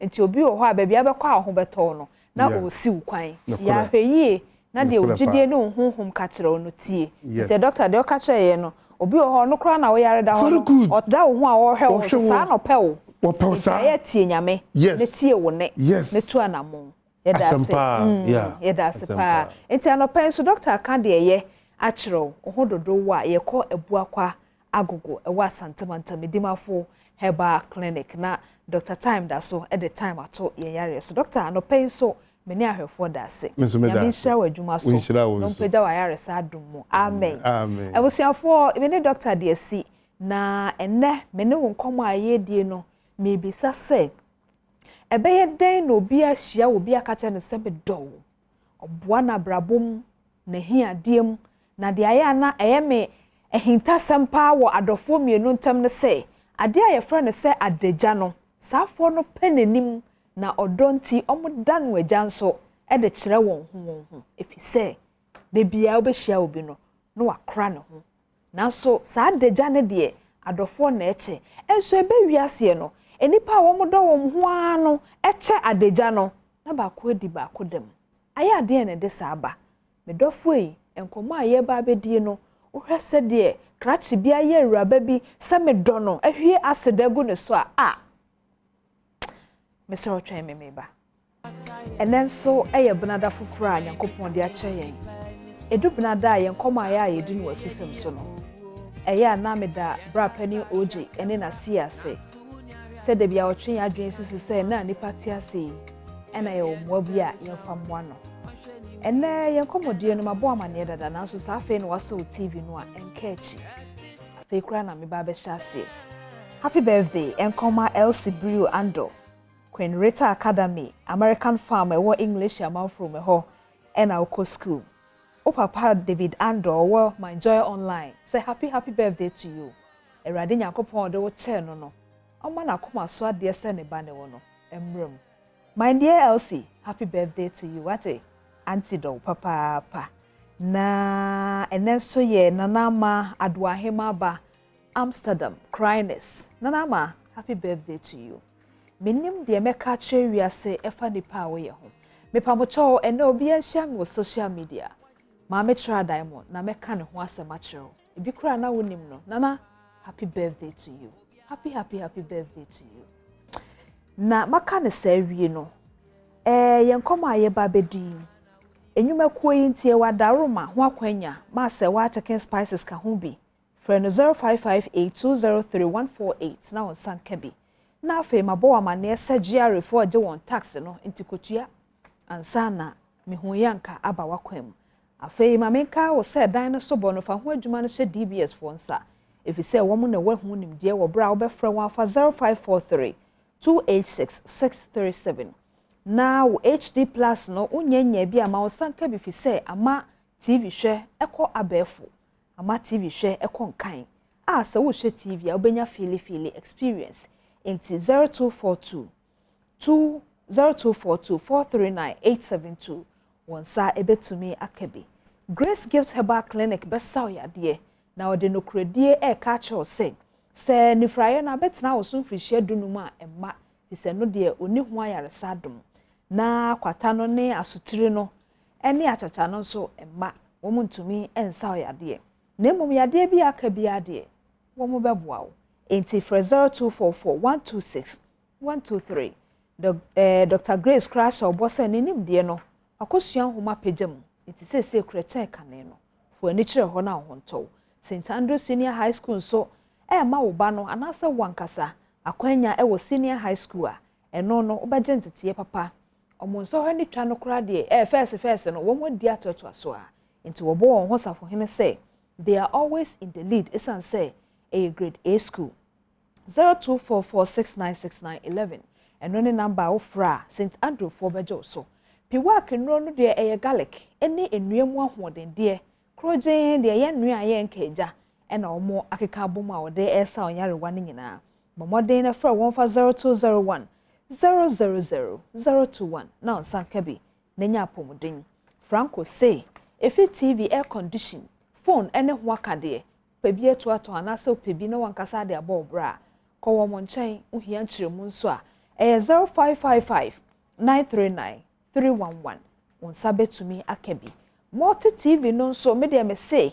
anya hwe kura no bi abata kura ne adaje de he TV eye na so wo ma ne de eso mo he TV no mo he joy learning na mass no teacher kire wo school dem no manti ase a afi wo mo hwe no joy learning so a ne nyina na ebie wo madwen mu kakra for 0302 226 163 ebeboa fie intima onsa enkabi afi yembra ye nkomo twetwe no so na afi na waso TV no a enkomo a ye ba bedie no ehunfoni abehu no TV no so no mesra wo se ayam hyehye kakra ehu kakra nti eya no wahye wo ho de amayen facha yen se yankata nim efise se de tebia ne te ne se kata nim no a enkomo no unya ho ntiase yie nti asese ye bia ni nti facha yen wo sa kwan ne so na amayen komo no so watumi atiase yie Owura Andrew Nyako eye eja owo menchen sisi a na mfoni no abehu no TV ne so no eye Owura Nyako ne baba ya kama na so dem di nti tebia na sesa ere ya ye bedi ne ho nkommo yi ono na wo hwe no wo TV ne so no ese de ne ho twa ese de ne ho akono ese de ne ho kama nanso yegu so a yedi nkomo yi koyi mfoni ne besesa ne nyina ye wiase nanso me bi so owura nyako se na eye dien me wura nyako yi mami akwa aba yena na pom te sen Yesu adom wawura afefe ne ho te sen adom ne ho ye oda so awa ya asabia ho oda na ne din de sen de Nadia nyako Nadia we enkremofo because yes pacho say because yes Nadia ne de na ye ode na ade to and who say say Nadia I was first na I say na o to dey bia ne yan kwa fere na wo who say na you for me matewase ba papa so wo me na ode nyako sa jo nti ode Nadia nyako jo so se ne ho ye na ampadu bua ye na afa ye hu efoni no na ye nyina so ne ye nkomo ise ne be ya ye bete ye ho ase ye owura nyako ya oteme nchen ne be raba fefe ya wo hu no e na wo san hu no ya ya tetere no na megede se obi bisa se de ya tetere no ya unhu hwe kafita oda ayarsa bia mpaso yi eye den na ya tetere ne sa ampadu mi tsoro sa bo ame na ye hu ne enti a ya tetere no a oda yare mpaso sei so na de wuhuin ena mi bisa owura nyako se papa mami eye den mami pocho me wo ekuro wa efa asen anu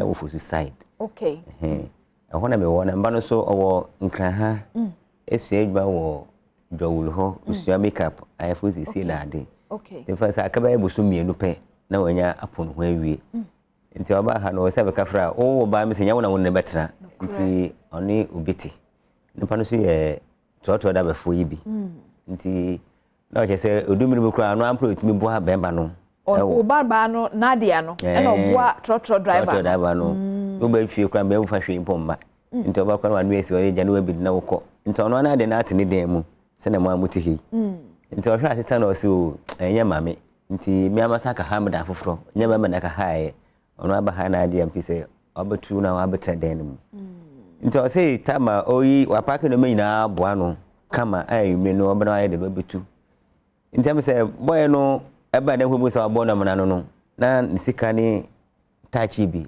eda table no so na ono boy no faye 3 million ni de tachi kan ho nti o hwe hu no friend no asia e wono ho nti omra na omaji no se ade ni hyem ha na baji wa ade me ka se de na me wono ho a o we ya mane a obaba ne de ball me nti e ba sa no se ofa ka okoye no na je se ohunu na se o forget no twa so na ja oto na adwum na ka fa boso kama twi bi so ka fa nyoma no nti ofa ka fa no me ya sa boy no aye de no we hunu nti kana otim na okọ no hu se obi de ka across wo mo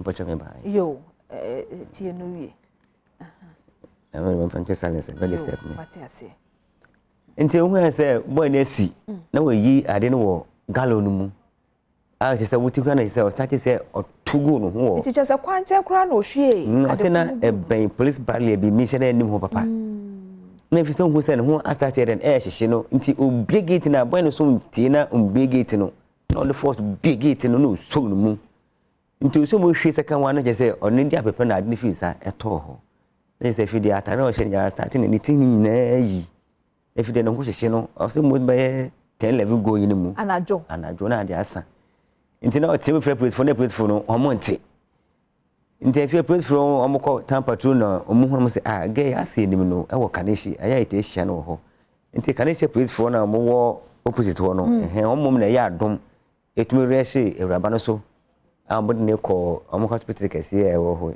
e fro ho simple me refi amne ko ho mo anya bed wo ho amo sa ne ko ho police hospital ho so mo anya bed na police sa ne reshi sa legon hospital ho no e ho no mo ko ya e police funu force ya na o mo nya bed ho no mi sa me ba ne se onimi no ma na o se ai na mo bo me police funu freye my wife e wo fie that time na me sum ni ho mpo me ko bush ntono so frame mo be ahamache be 4 no mu se amata obi afra se see na den esi nti yema na yemehwe nti me member ne nim se ya de bi ya de kitu ya bi nti ye behwe na nka ya saye chi yakọ Tia fa ka besi o mo se ansa fa drop e ko pie ho madam in fact.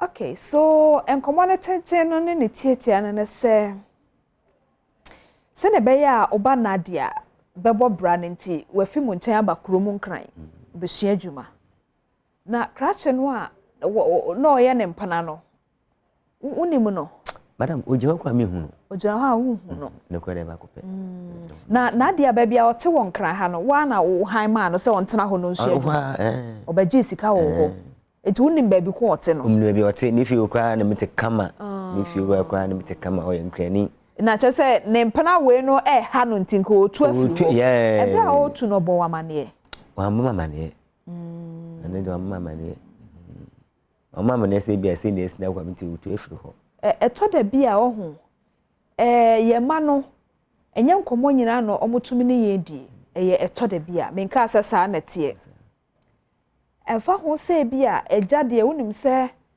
wako han dan ma oba ote ho ko school ana ote ho sua adwuma na so bia na sa dan kro no akatu a wotua ye no ebi kura na oba no woje de ebro saa efiri ni papa second one na ye ne mpena yi ho eno so tumi basa asemi ko ba ye watumi akasa ma de make kan mo bisa no ho se bia na krache no ukwa adwuma de bia ukwa adwuma bi kura no ma atopon ni ko ebi kura edan yi na no won no to fine see mu me papa ne han ye so no beto fine see mu bebo ceiling so ho wa bisa no we nyina madase sa no mo dem ho nyina ono a na ye ni bibia oba na na ye ni bibia onyina so ne sensa oba no na ye ni bibia opon awimra awo grasa oye nomi wom okay nti eno na odi nomi okay to ye adwuma oye adwuma pon a e bo be se 6 going na obaye adwuma bonti sa e bo be se 10 na chese wa pon na wakada na waka kire open se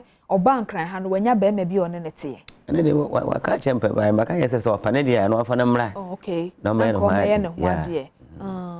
na obi se bisa ba ma kon na se no nkomodie no ko wie ti se krachi ye na wadi ni dam because to da bia ye ma ne so minka asesa na tie na so etumi ko basa so obi hu se no wo mpana mienu miensa bi enti bia na de odi ni kodi nkomo kire awofo ofie no bia na esono no so wonni ni nkomodie mu na na ocho so papa mi ko kru kesi mu benya ba ma bia me ne tie a ososo mu kakra nkomo nim no hu se eye krachi ya ye hu no ya wo mo dampa so ji omani ya ono a ho enso sa asem ya nkwankoba mu wanhu sanfoni ya nkakrachi wunnim no da asem no koba ye no afa wahu no stella me hu no oba ne so ntimi ma ne number bia se bia fo kra edum ntimi so nkyere se bia da menim se be ma na me ne tie no na danfo bi te ha ntie bia yemisa na danfo asomasi ana ne nanfo driver fo no bi one assembly si madam da say assembly si na baba ye no efi no otimu no ho ema no etumi kire me bia papa wo okay maybe abrante ne papa wo ne papa wo wo C2 ndu C2 a ukon mo kakra mo say breakfast bi wo ho mo twa blog wo ho na me ko papa C2 na tese community 2 na aken si Woja Junction Woja Junction nti me ko ho mo ko to papa no na me ka kire say o say na Aiden asi nti oba no ye hunu nti ye nya ye hwe kwa ba faso anka ye de abofro yi ba faso papa ne ka kire me say ohu ne bara kwa be say 3 months ni na me say ohu ba be say 3 months ni kwa de ya wo ba ina sabe ka fra omo twetwe mpra so mo twa asa na Aiden aya ware nti say ya be ye nyina na ye hwe me ka bia ya no enfie mi me ka bia ya na enfie mi nti asam no ba ya no mo police for na ma ne police for nche say o umbe sampara but umuhia nia oye sa ye bone no nti papa no ehu efoni no mo gitu mo se ba no ye de kire no pa dem mo se ohu no no se ohu be abosomi miensani na onye krado so se obeboa wa ma mo hu no debi na ye se krache na efe ne sen o de Godfred na Godfred no ba no matwempena be ye sen ni madam ne de mi e dui de o to ba no kra no tumi misa yemra o ba na pomuden so no na se hia kesekese mejide se Godfred mfoni na ne namoa na ebi kra be pie Adom TV so se de wo hwe de aposifo ye jimudi ana no kra kai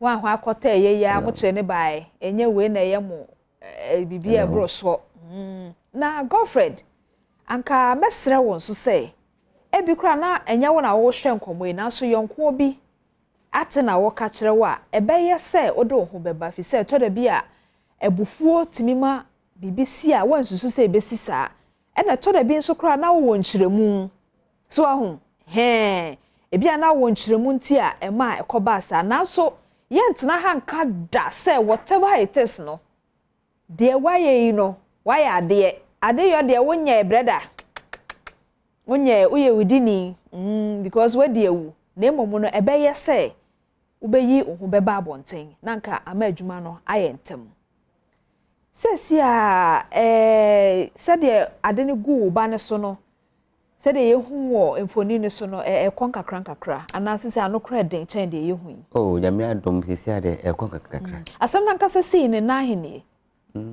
ekire wo ku yawe 3 weeks 3 weeks etiche se oba no ne niema nanka wa park a okofa o ni mobile phone ni sika okohia be ma no agi o akwantinfi no ene aya asabia odai enye sa sasa ne amane a ode abomi yo enti krache ne ba ne ho na park ne niema no wafa ne phone screen touch wafa ne 300 Ghana cedis so 3 million enti okwa akohia na koje ene ofa abobo ye yi bi ankode kosesa ne niema enti akwantinfi na trotro driver empene cross no a wode saade ne gu ne so no eno ane sa aposifo boa na asese oda hospital no enti ne niema no kra ka ha wanya ntu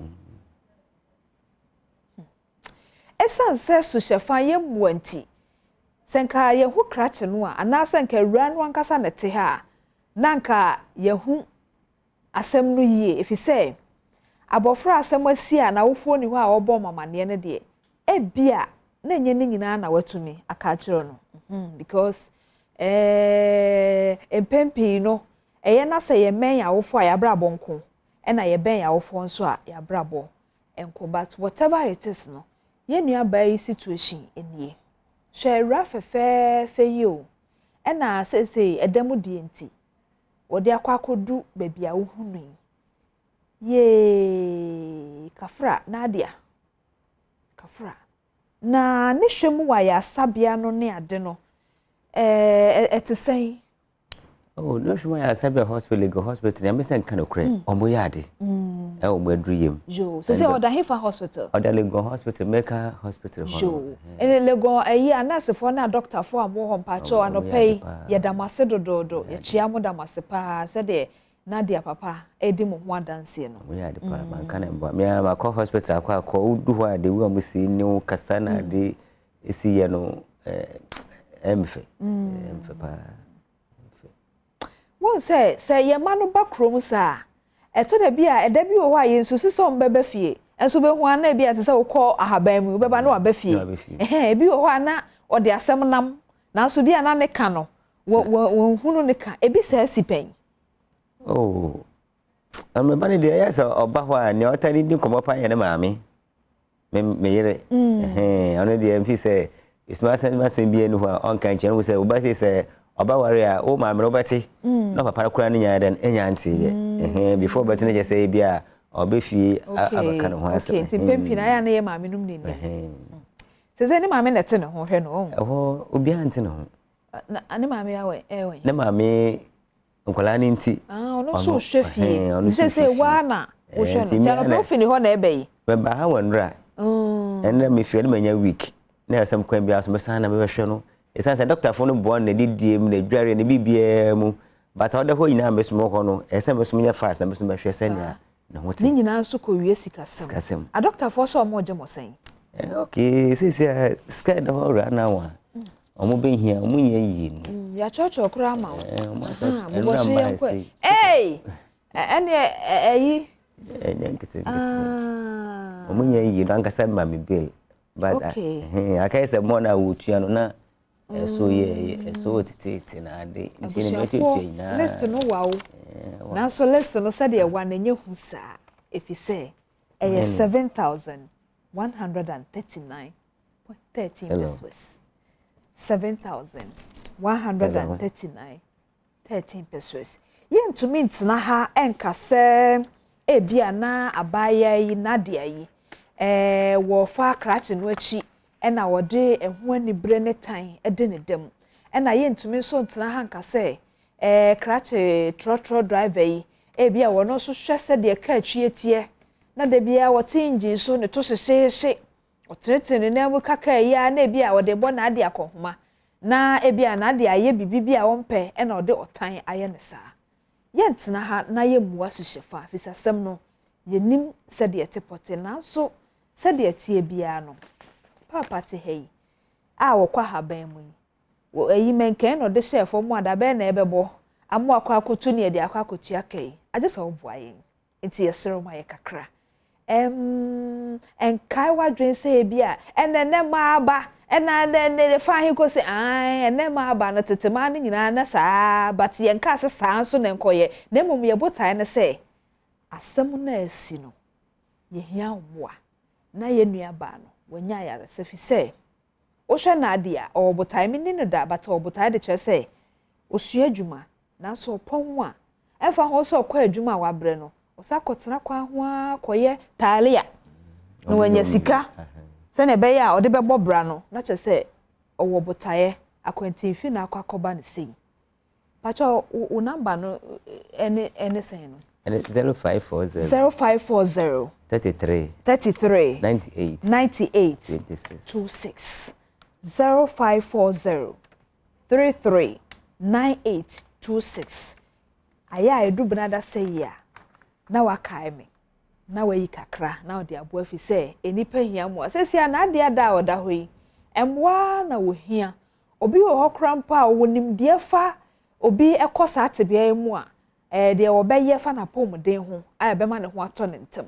ebi kura na wo ni sika ode beboa yen so wo sa nimde no so asa number kro ya ofra eye owura nyako number obeje wo so na wa ben ne ba no ana na wa kire nimde a wo no na ye de aboa no mesra wo se mo ma ye mpenta mu mu aten fi se na ade anankasa ne nte ha ena ye hu asem no mu se de tie de o ka kire ne papa no eno na ye gira so ede ye nkomoyi eye no kra se eto de bia emaya no aya ye ha adwen ena ye no kra so se eto de bia emema ne bi kra wo wo mu ni makonhomabo na so wo mo hyeso no ma tete no anhwe yi a do be kosa atebia yi mu obi nim de ekobaaye enti whatever it is no yenya nto ho na emomo no se de oda ho yi a wahyehyie yi a wapre yi a acid edi ne dem in fact wo hwe ne tebia yi na wo hwe ne normal picture no a krache na di ne dem dodo krache na di ne dem dodo wo se friend say Bernard Godfred ade won ko fie kranti na se kra nka ne din ba kwa change de ne de wo ho na so de be mesrew ne se ye hia sika na ade aho ato no ne wedie mu de ono kwa no nim de ekoso na so maye kakra na ye fa bi emwa na ade ampa cho ye number no eye 0540 339 826 0540 339 826 etimpacha wo se ye de kakra no etumu no a edi Andrew Nyakunya ne beba Andrew Nyakunya ne beba jo etimpacha wo de tumu ana wo sende a mesraya bisa se Andrews Nyakon na ewo so ana o ka se ane a na wo de kakra wa no afa ho yemma ye focus no enko ye nua ba ne tebia mu se wapra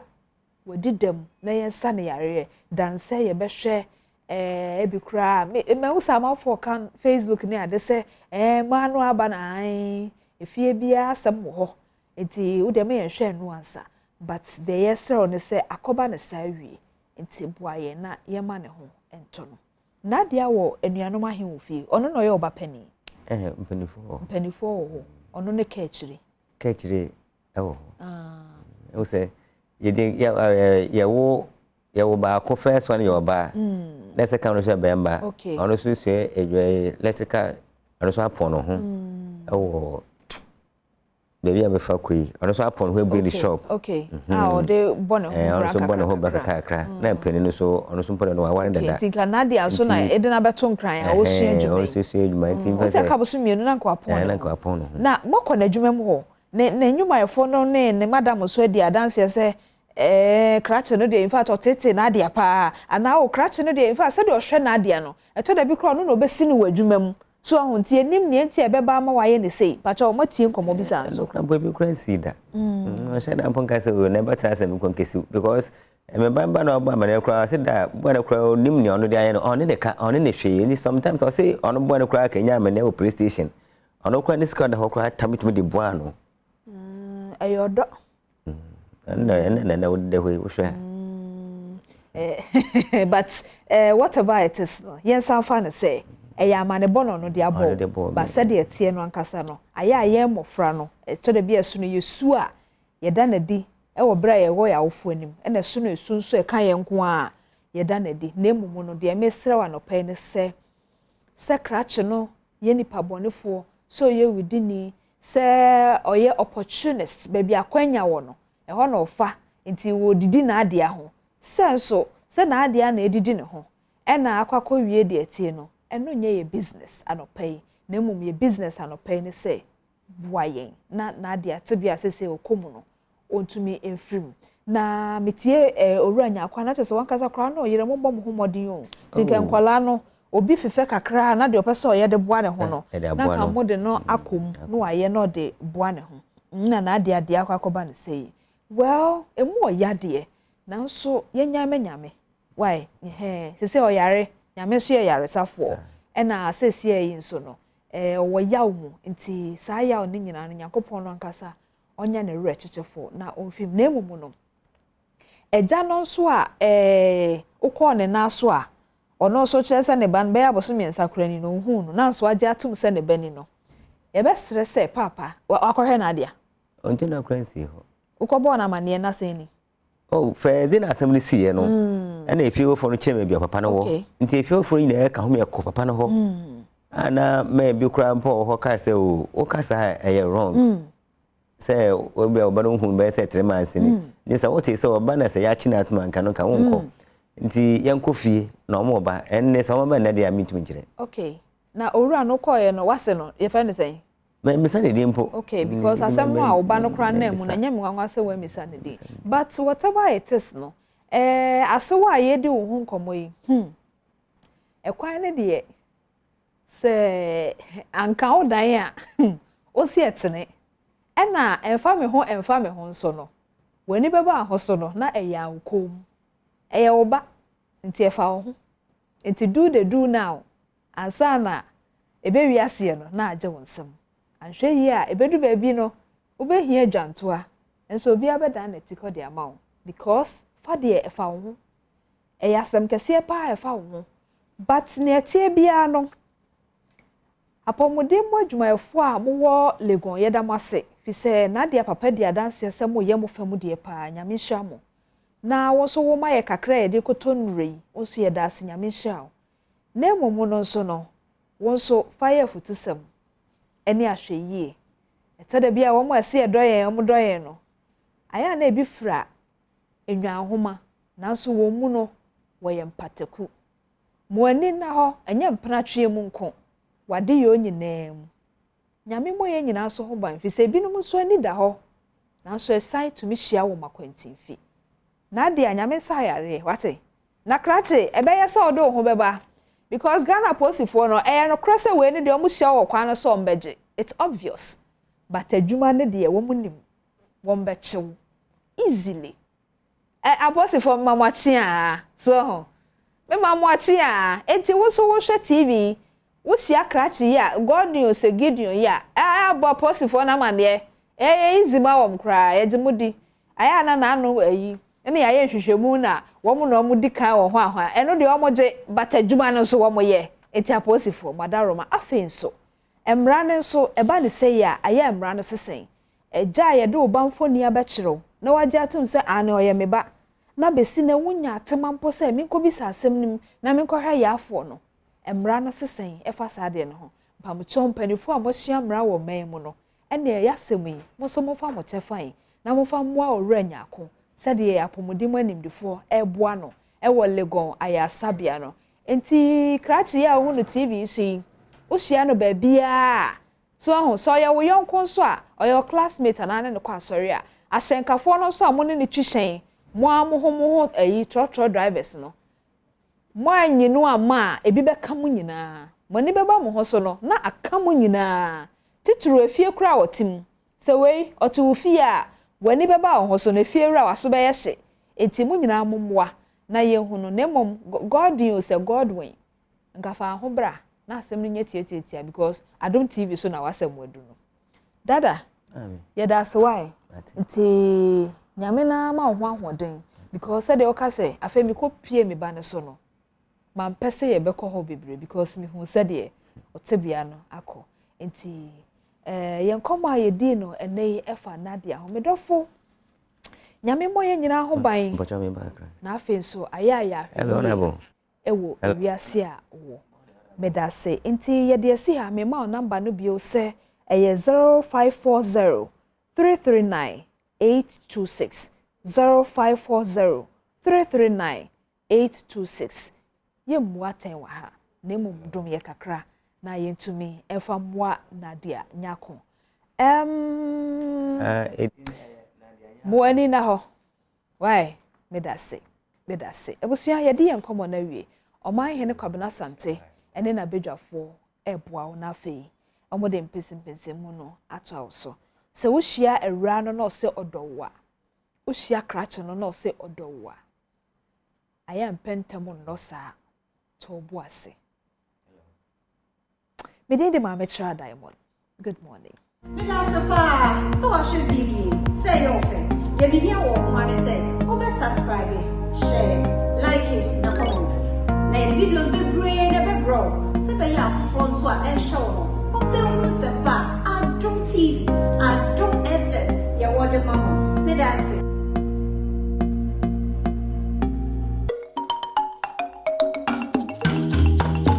Mamenda Diamond Trust so TV say kama say to me e de abre me gidi say yenya adusua kese pa e de frame quickly mamenka the usual recitals are essentially impact not just a recital not just a pledge essentially impact e the way bia so no the values as I say or exhibited as a Ghanaian core ones no very important and there's an advocacy myself and Minia Obi say be yakwana Ghana you know that a mind paying for the multi-tie offices because why utwa woni na ohwe ban na human paying as o wadam for udi bone kra usuru because office e wadam for ba utwa woni na hu say o man Ghana the mamie Ghana ni you know truthfulness honesty patriotism love for your country you know and transparency these are what is entailed in the national security document. Those are the things that GD says, say, the bobo, mia bebre, and sorry, in the public spaces, things are the bobo bebre. That advocacy, no. Then kai ye bribiano. Dan say you train the ones that I'm paying for in a boy, I'm paying for madam for. So a hunu to serve your country is not even there. Timisemo, Mama, yenye that conscious and deliberate effort to say a bit me aboa. Na kai hu bribia that say Ghana for. We are Ghanaians, we have only one Ghana.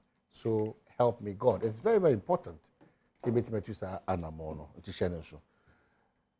Oba hafo so a Mr. the pledge for hafo me now they are so and nyame ayadom.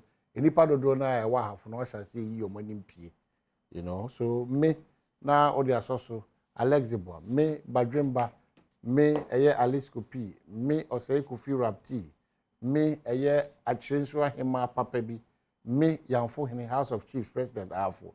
Ti fa so the sesa o ye ma ho ne ahafo idea ni munyam hye ene puntu oban eno nko an ye ade a eda wakoma so na menka wo say day 2 of campaign akontuo na probo no nyina no akwasinsia multimedia fame ono so di campaign yachi nti de be koso bia no eno ada won si ahye san komo na se agenda 111 hospital no ohu ba bia akodu akwa ahodo so a odi hu djuma factory ahodo nti day number 2 akwasinsia so de ho komo so ebe brain na yetimedisa eye enkomo no wa na se ba menda se wajebra nso o hwe na utie eye Badwam on Adom TV multi TV so well be fatans me ankasa be krom de chat na se oyobia odom ndc amanyuku no okoye krom so a ndc amanyuku no odimu yi pa isi ye krom de o hwe Ghana map na ehwutu aba so o kan obi baabi onam bia no o ton ne krom ana o ye obi a osua mmara na osai kuya nti onipa baako sua mmara ekuani ya amanyosem every brahafo always proud to introduce him or a family but na osa sua kasa eno no so won tena himfia okasa won tiase okasa bi o di watem ba okasa ya but aya himfie kasa yen ka me prekope ye ka chia na but adwebadwemba na beti san komo na se kame ho na ye ma ya mi na ye erikaje ai nei odna no atu ma Kofi Job abegina tachim ai Kenya si hwidiem kwa so oya ya wi mejili so ba bia dancers aban anamontuo e wo ye kuromo no efa yakwan ho no bibia nam ne kwa so a eko kabaka because mpo a watwa me wa ha ne enkai a wakai me wa ha bibia da efa Kenya si hwidiem kwan no any other kwan wa ha fo no onyame adom ebia so Kofi Job ejina enen so wa sha ase ebo suit yi se enye se o ko chamber bi dia na se o rehearse dachi ojina quarter ko be fa so be sisi no na wig no watimi ehye bi na ono so afred lawyer Eric Eje na menye lawyer o me se na dachi bi abiseo me se bi ni mu hihye no ye wura gba ni mu hihye ye di echi no ni mu hihye no a ne oba ade nipa bie no na yi no ne prono ma no finish nim ansa na wasi odu nso a onko e makeup because ono no o traditionalist onye sa na man ndi enti akwaba kamna sanse makeup no di nti amanfo na nsuo no to men komra na pepa so uze nsuo to ba uze nsuo to minua ni wo bebi a pack ya misi because me ko aba me medu ana mani nyina fo minua no na boko de aja oh good say bibia nam ne kwaso na no em say ayi udc betina omp betina very good very sharp guy very intelligent very sharp guy and me refer the cry friends I'm telling you very sharp guy very good ana ayipa yes it baby obiano all member of parliament I was so impressed honestly very impressed na me cry that day na I was saying na me ba anopa no na mintumi okay ti my friend say bro I was so called representing me but I was so shocked said you see admit say oh meko yeah we time na notice yeah until maybe obiara good morning to you yes ejuma so do ye bi wo constituency because of buy in the first year odi kan ye ne say enkwada enye ejuma artisans nipa be 200 and odi omokoto 200 yeah nti bosome watu obi atinsen wo ho ane ape bibi kakra nso di ama oh Charlie say hairdressing na okoya o ne mama adepam na okopama o ama and those are the things that you be here of him meme de was surprising no in fact because the first 2 years in office no the exhibit one no e che also betima ye adwuma of and only ma de ba kon so awe ye campaign no na ye the accountability and ye message edeko enti sika bi aban betua to na account mu bia na wako obu nwa konta utia de tumu na wako declare o constituency say sika se na de aba e bia we social intervention for 30,000 na ye de 2,000 na ko ha ye de we ko everything enti e be difficult so be nya bibia kan fa no because the okache me ne say o say na me yo church ni maketua meje waje abe 3,000 na de nyame ayemi si tua me kanne na me colleagues na nya kwan ma me hye bibefie no omo de be times 4 or 5 aden na was me say could form for ne there that is the principle and I believe strongly say if you're a leader and you're leading always think of your subjects okay that's key very important na we mu hu ya ene abana dane abembe when mu ye aban uni amodan kwam say but oh my Ghana nye o mama introduce you na katisi me okay wow they nya introduce you so what yes that be say me hu nipa me pese me hu ni picture of Ghana ne Ken Oforiata me pese me hu so order me nkosa extent nipa ebia na dwuma ye enso woni me pese me hu nanim se me pese me o yes na wa trash ye no onipa ebia wo susue mu no na dwuma ye enya ni so ono no ye se enya ni so o mambofo na dwuma enya ni so usua mra nti wo di jump kokon na obi bo man a se na obi bo man o ye mambofo me pese me hu ni picture otikekedi we mama be ka se wo papa mobra language is deep because some of us where we are coming from where we are coming from me papa legacy so na media na me mama utie me pa e ka me papa san kaminia e ka me na na kaminia because legacy dey na dey kochire and these are the caliber of people omanya foundation from those days omona nanom pencil be seen there but they are not changing but you omo fom so se wo na obusua na amana ne donku a obi wo na silver spoon ye wo na national you can't fault and the omo the platinum spoon ene didi but you can't fault me wo na yetua no you want to justify this am so usua mra wadaroma famra na to nche anu ne fapima man bia o man ne mame nche wade uni be problem anu ne fapima wadaroma pepesa ugina so a te ugina na oni mra na mpepe pa problem bia uni me problem ayo na you problem no your problem ayo wo nyina ne se kuru aye timu no ana oman aye timu no so obi ye pani na odi bone akwada kan yeso mu ade dabi oh yes it's all kan good because asem ya making ba ye tete ne so se ye nsi hu kwan ma won kan kire o se pani wodi enye papa na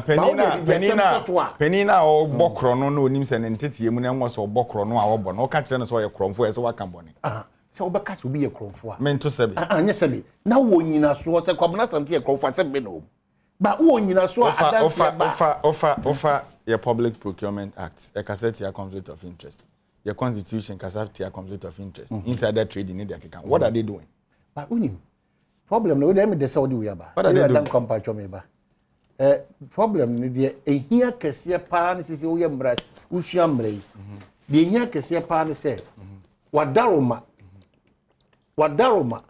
ese ye ti ase say ese ye ti ase say sa conflict of interest no Oman Ghana enya party bill eye hwe han the definition ba bro no wa ba mu it oman bia aban bia ne nti ase ne nti ase eba conflict of interest but it's spelled out in your constitution I'm saying say ana say sa comparison e ma oman puntu ka akire if we say enya news sa aban ni buy na finance minister the insurance company and the financial training company and the yes ejuma na aban we aba no no so the company any na insurance company and agency ma say yampedia yen oman mu for no and I said this we should start advocating that we cannot continue to do the same old things and expect a change and I said makasache and says oman woni bibi and another problem I'm so young mu nyina mu ye menu penny for dia ade ba kwa me so eno na me hwe Dr. Ishmael Yamson yes na jono me hwe na around 11 ni videos bi na me GMA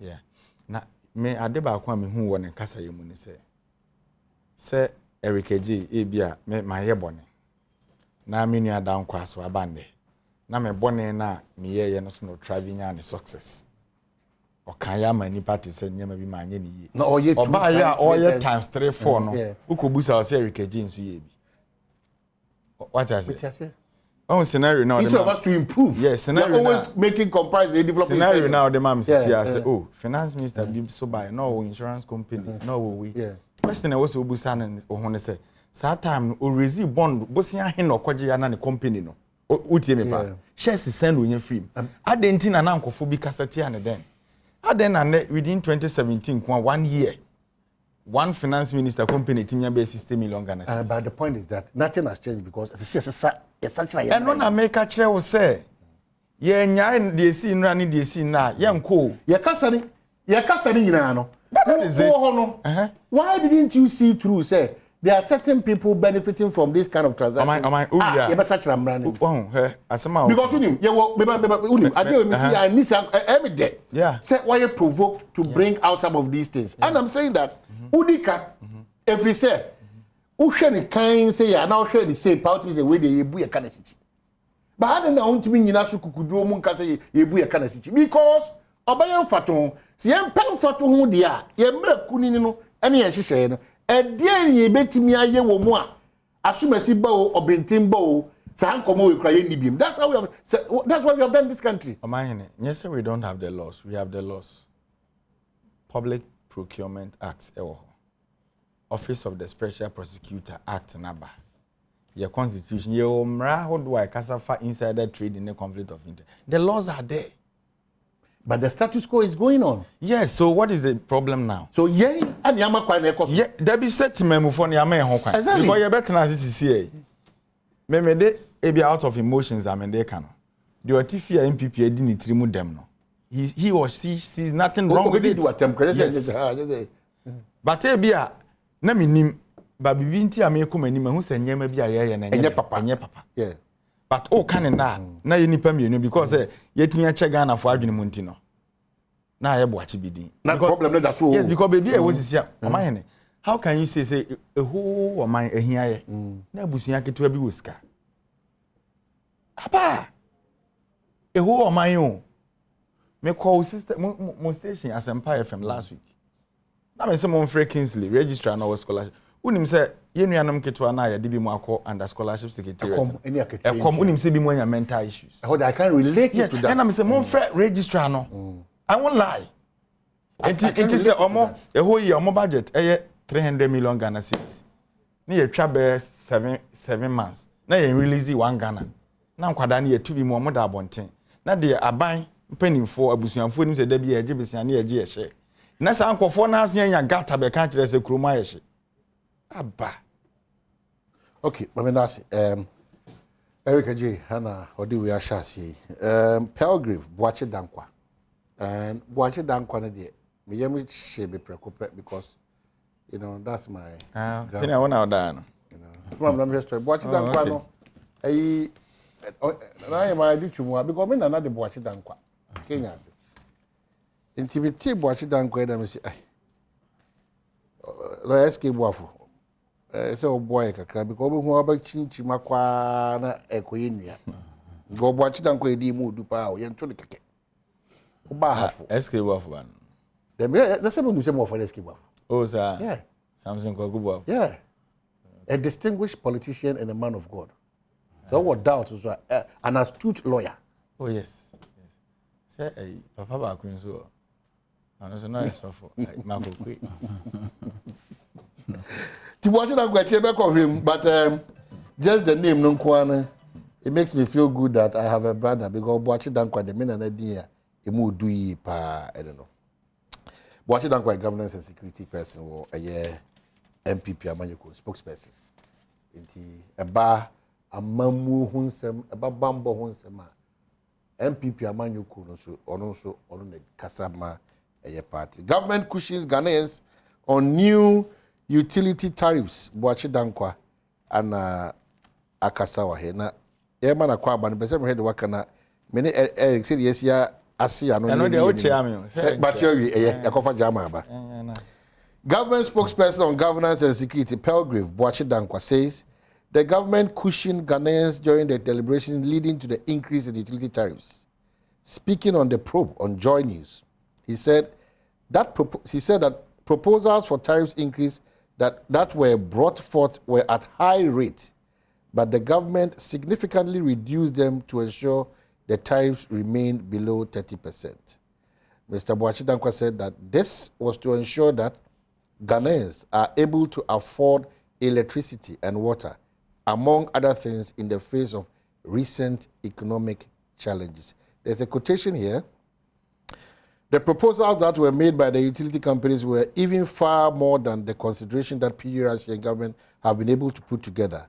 Ghana Water made a proposal of 300%, and ECG made a proposal of 148%. NETCO also made a proposal of 113% increment, and VRA a proposal of 37% increment. When you look at all these clearly, you see that the government has cushioned the impact on the Ghanaian, and we must appreciate that, unquote. So, cushion any day when Akwaba, first time on Amisha or Mishu. Eric, thank you. What profile Good is morning. there? So, the Jabian Jume. Oh, senior, the Kekaini no. Kekaini no. who opposition, who control the power. Things fall apart. The center is not holding, the right is holding. Some by now saying who another story. Now say, na me and that. Oh, they will say no. KK no name the no. He was not on the top. Yeah, but today. Go KK din kasasa. Me nyabotre. KK we kakra be kan. E na kan. I didn't kan I was kan here. Yeah. Contractor say that thing. If you feel no problem baba. Me nyameda say. Me shall say. Magia tumpekope. Na dia na makoja so ka sa ban aso ase kakra. Yo, make sure I say chia with you for and Eric. Make sure. I'm going to pay the woman in Brebebre. No problem. I say, over the past 5 years, PRC and tariff reviews. It never be brave and then so I'm a tariff reviews number so. Obviously, 2 years ago, you have a COVID-19. Now, we are seeing even in the midst of that crowd, President Nana Dankwa Akufo-Addo ensures Ghana for some relief as it relates to issue any Kenya and Nema. Now I'm ransom my whole say PRC. I feel SBI. So much to me banner more review tariff. As I say, Kenya no egusu so in so egusu enom the be dry the be dry the be water your forest ne your farms are your Inti Act na the PRC by Act 538 1997 over the past 25 years. Utility companies a lot more tariff proposals. Essence no more share or more infrastructure work their to honum na akosro. ECG infrastructure work no mo be a wopokwase Ameria yede kokumase senebetumi 7 netco for Ghana water for Juma Moye infrastructure on the Toto Honum and the so Papa Num. Almost submit tariff proposals to PRC. And my PRC for no audit to ascertain say Yampa, Muslim will make this level of investment. Young Congress say Yampa na I'm going to make that audit. Traveled across the length and breadth of this country. I'm come by say Yampa, a lot of it. Into any abine better say. Na ya share ni aban so betumi aye PRC buy omni aban trans aban say Ghana for the omni say President Nana Dankwa Akufo-Addo na memu oba ye no be ye Ghana for efi dumso mu ama Kenya esi so consistently over the past 6 years sesi akra egusu si so nso to kra Kenya si so Kenya ni ndum say nso to na say omomo generator ni nyema nya esi obi anto fuel engine generating. As I said, we've kept the light on. In Japan, even as I be tariff reviews, I buy kakra significantly. Na enkoye te sesenia you would do so no na tariff reviews no cry is above 30%. Inti yen reducing kakra buy betumi afa the bigger share of it. Na yen my electricity about 27%. Na yen my water about 21%. And the PRC over the past 25 years, you share tariffs na yenya yetu yape. So be na consumption rate no so no. Be ono ma na kenye pe kakra. It has a baseline no way. In CCA no significantly ye drain Ghana for small medium scale enterprises, baba for, choba for, ye pay fufu di. In so to na fufu ado ye kono. Choba for barbers, hairdressers, ne tailor for ni niemano, any mechanics, ne organizers, ne carpenters. Yambo modena yemo muntua a lower tariff rate. And who was semna kodi unkomo ewo mwankasamo network the probe Sunday no. Na the enti eba yen say na Arise Ghana for almost your mama President Nana Dankwa Akufo-Addo 48 hours ultimatum. So mube closely me put it together these tariff reviews. Now, my background, I'm an advocate for legitimate pressure groups. And also, me advocate for, say, Kabima Minke Biamemono, Engentokwa. ɛyɛ adwenkyerɛ ɛyɛ nyansa nso na sɛ nyame ɔhata soro anaa ala ɔwɔ soro ɛdom wo nyansa na ɔka sɛ tumi to nipa so mu nyɛ sɛ ɔbɛfa boɔ anaa sɛ ɔbɛnam lɔre kwan ho na ama yɛhu sɛ asɛ w'ani abere nkɔmmɔ bi ne yɛka yɛ sɛ papa bi na ɔka kyerɛ ne mba sɛ mokɔ school no moma mo ani mbere na mosua adeɛ akwadaa no kɔɛ no yɛsɛ yɛ asɛm papa sɛ moma ani mbere but that's not the essence of that nti meka kyerɛ Arise Ghanafoɔ no sɛ so mohu sɛ mo ultimatum na mode to hɔ nom no ɛnyɛ sɛ government nti o but mo need local standing to make that proposal. Number one, PRC for almost start a tariff consultation.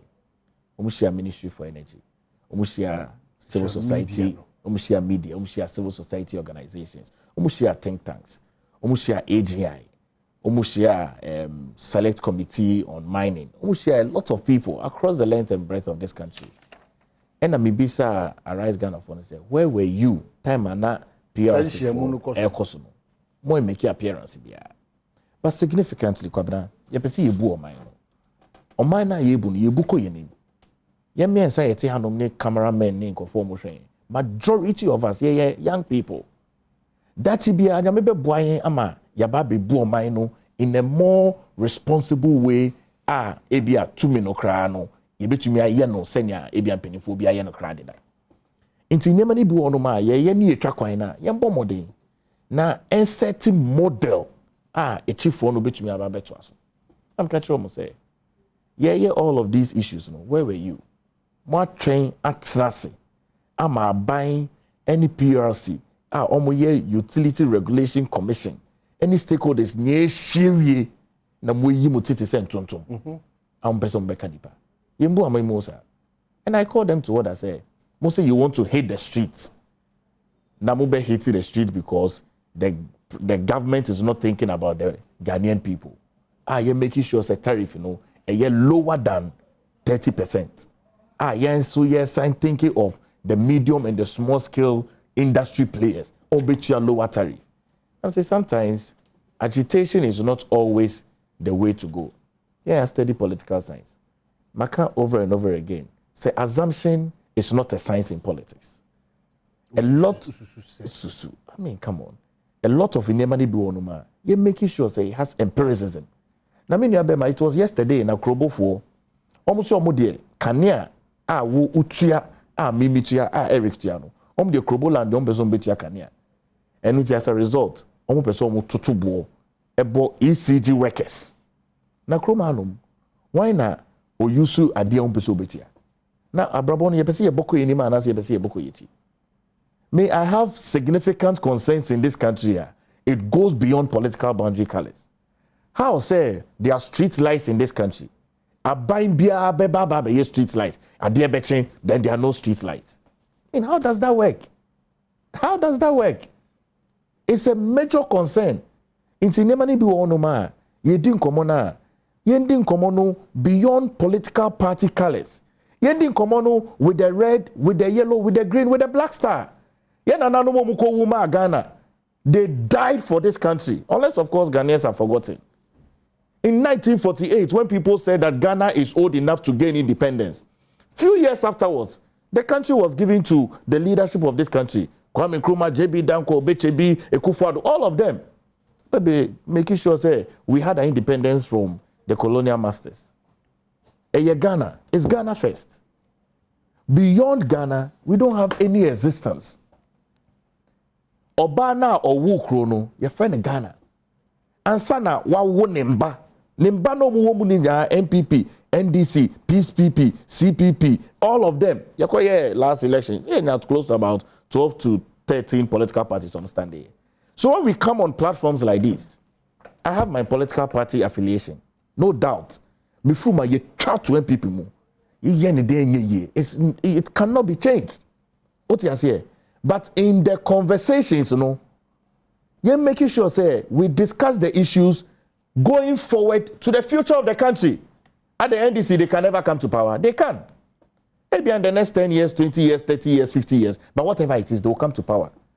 In Tiamemoni, ye bun and da, it's a buni ye, send a NDC for so bom sumitu atwaso.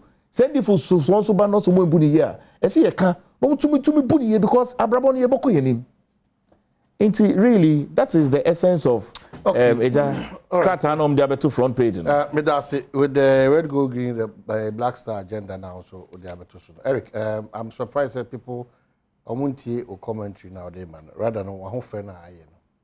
And all the text messages one is it inferring that abano eye papa bibia na mne kwa so ma wo je unya problems na nkasa Alex Bom ka chinchwe nkasa Mechano ya ko break aba ya ba ya bedi ya ko okay so asaba ya da wu ya wase ya try ko so how say era aye Pelgrave Boachidan kwa say government spokesperson on governance and security and afi Erica J so Deputy Bono Regional Communications officer so ewa say yedi enkomo we quickly just now for me I can say bia na oka MPP aban esi dum so ano ne jakeka ho mesrew de medical ka say wontesa intimation Wednesday 2nd March 2016 Ghana Web Muhammad deserves no credit for ending doom so Alhaji Dr. Baumia good okay pa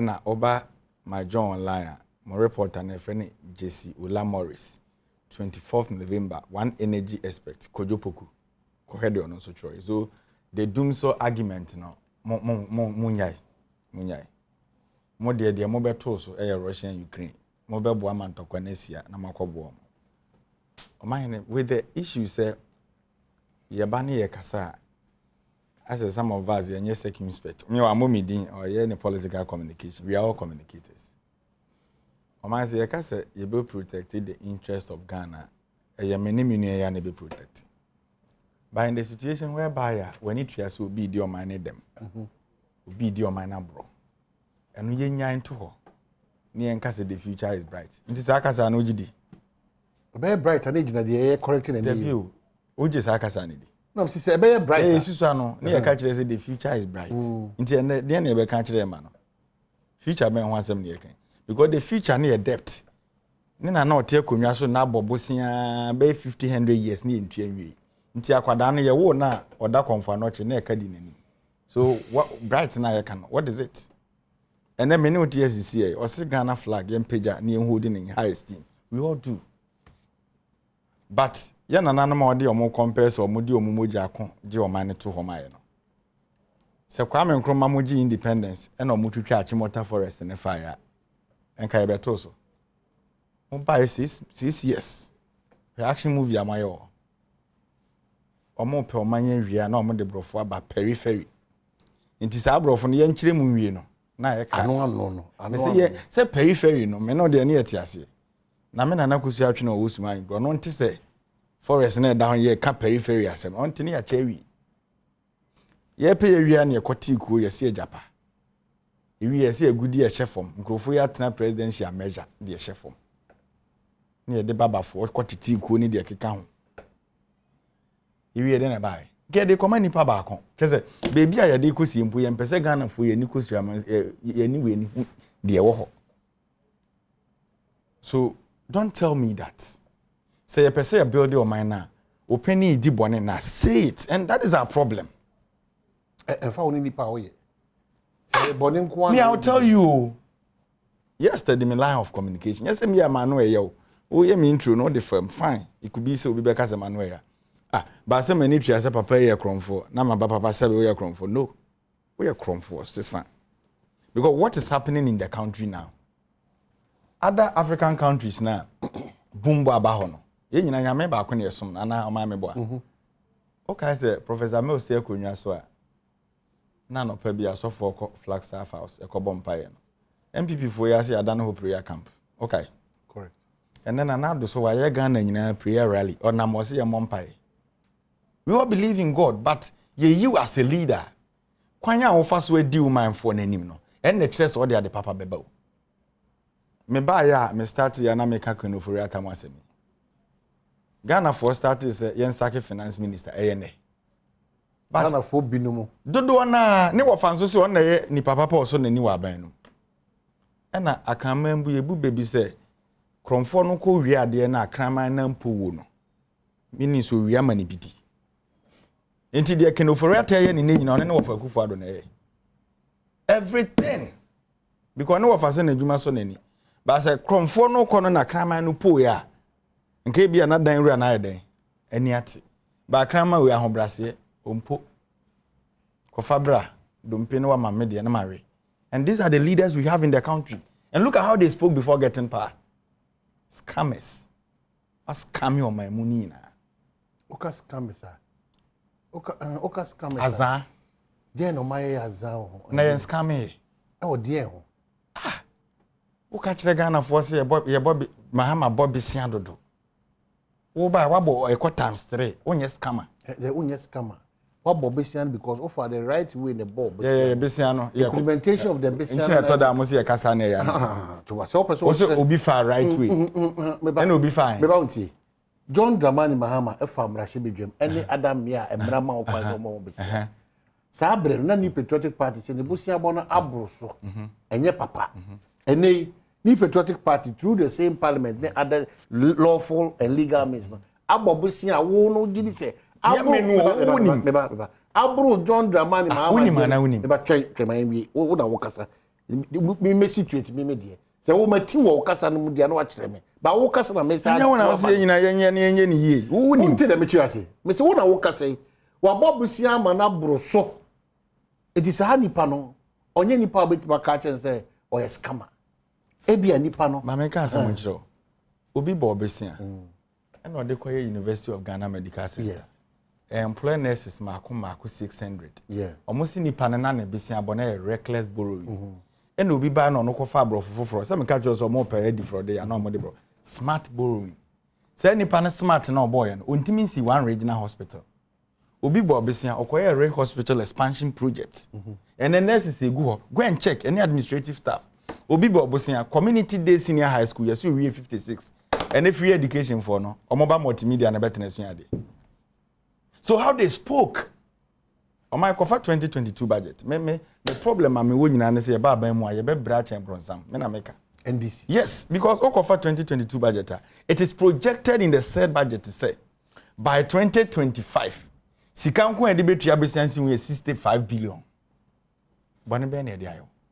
Meanwhile, all budget to me no near the bay 11 billion and the Chiabosian who's in whom. Must you sell mine and now me know kasi you do over 45 billion. And na bisia hodo a omaba omoti omon commission abusuante commission ni na ye ka ho asem no. Dodo na be ye due amra na 2024 e konti wan na ekotua. Abusuan agene cat kofi. Na aka me ne timamufo no. That is my problem. Nti e toda na ye kasa se ya. Enye se oman se be enema bi na ye hu ne ye ne ye kasa. O first topic say o si guta. Why are they complaining? $100. Dollars so Russia Ukraine. I want to so. There be hey, come na hwe you. Ah. Na ya na what start to MBA na. What start? Bidim say they okay. Me say I can see so. There be. Wo dey minian. Na wonder roma. Mentwe. Men money pa la. Mama ka say me. Oh ya minuro. I obedu dem chese. Almighty. Me chese say wo no. Wo dem ba. Russia Ukraine. Ntokwasi. Sampani sumafo mikro mfo menka ne sa na omonti ase ntokwa na esi no yese drobofo omutimi kokra ne ma wo sampanti because ntokwa esi no ene enema bia na omokra ntimi ne emba ba drobo hine no so obedi akonwa na ba na oka kire se ye kra ne ma dodo ntimi ba ba ye industries companies ne ade ade a ye be produce di ebedi enti se ntokwa ba sampani sumafo ntema wona ye be hu se na na bo bra wo ne krum. Because niema papa na o se woye no woya na onye woya na onye because na ode na no do ensre bi won nti no enwe and I explode na nde because you can't tell me today say abanya o claim say we building more factories and we import more than Mahama pencil. Can you say that? When I will claim you meboa Burkina, I was reading a story 3 days ago. Yeah, cracked tomatoes just last year more almost $100 million from Burkina. Omanya etwa ye ho ahia coup d'etat mpo asi ho no omusika sem ye chen wo Sri Lanka in the wiase nyina yetwa ne.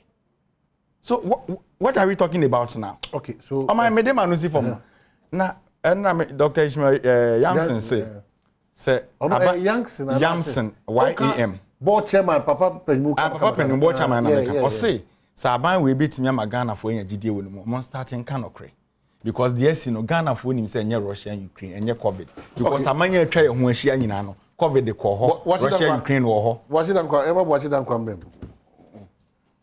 watch it anko Wakasa he still doesn't believe that you can change the system. You know, Nyabema, politics, share a memo na ebeye futuristic. Na in the midst of that, you know, crano, Mijidi say the fixated nature of some people, you know, towards President Nana Danko Akufo-Addo. Mbwa bebre. Me de mani ene maso to form. Me tinko no. Kofo say omompamo kenoferiata. Wayeden. President Nana Danko Akufo-Addo and Ghana for to Abamano. Owini overwhelmingly 1 million votes 2016. 2020, Owini significantly as well, over 500,000. Ghana for the Abamano. The Ghanaian people, Omo Nkwanko Jina Abato Antoabama minister bia. The president and Ghana for Abamano. And then the president and Onwa Nkasa is selecting for person it may deliver the government policies and political agenda for the first term and for the second term. President Nana Danko Akufo-Addo say, Nkofo afo munya so nyomu yejuma no, omujuma so neni. Okase mu yakase mbona. Enye boni ba de number 2, the biggest opposition party, the leader. Kasa. Suggesting to the president say do point say officer obetimi enye boni. Opposition party the omo as opposition. But if you make say you can opposition party, and not just say oppose everything. Ebia, we need to find another name for political party nearby. Ebia, sa opposition here they are two almost. Every single thing. And I make say any such a. The Honorable Kenofreata. By his opposition always wrong.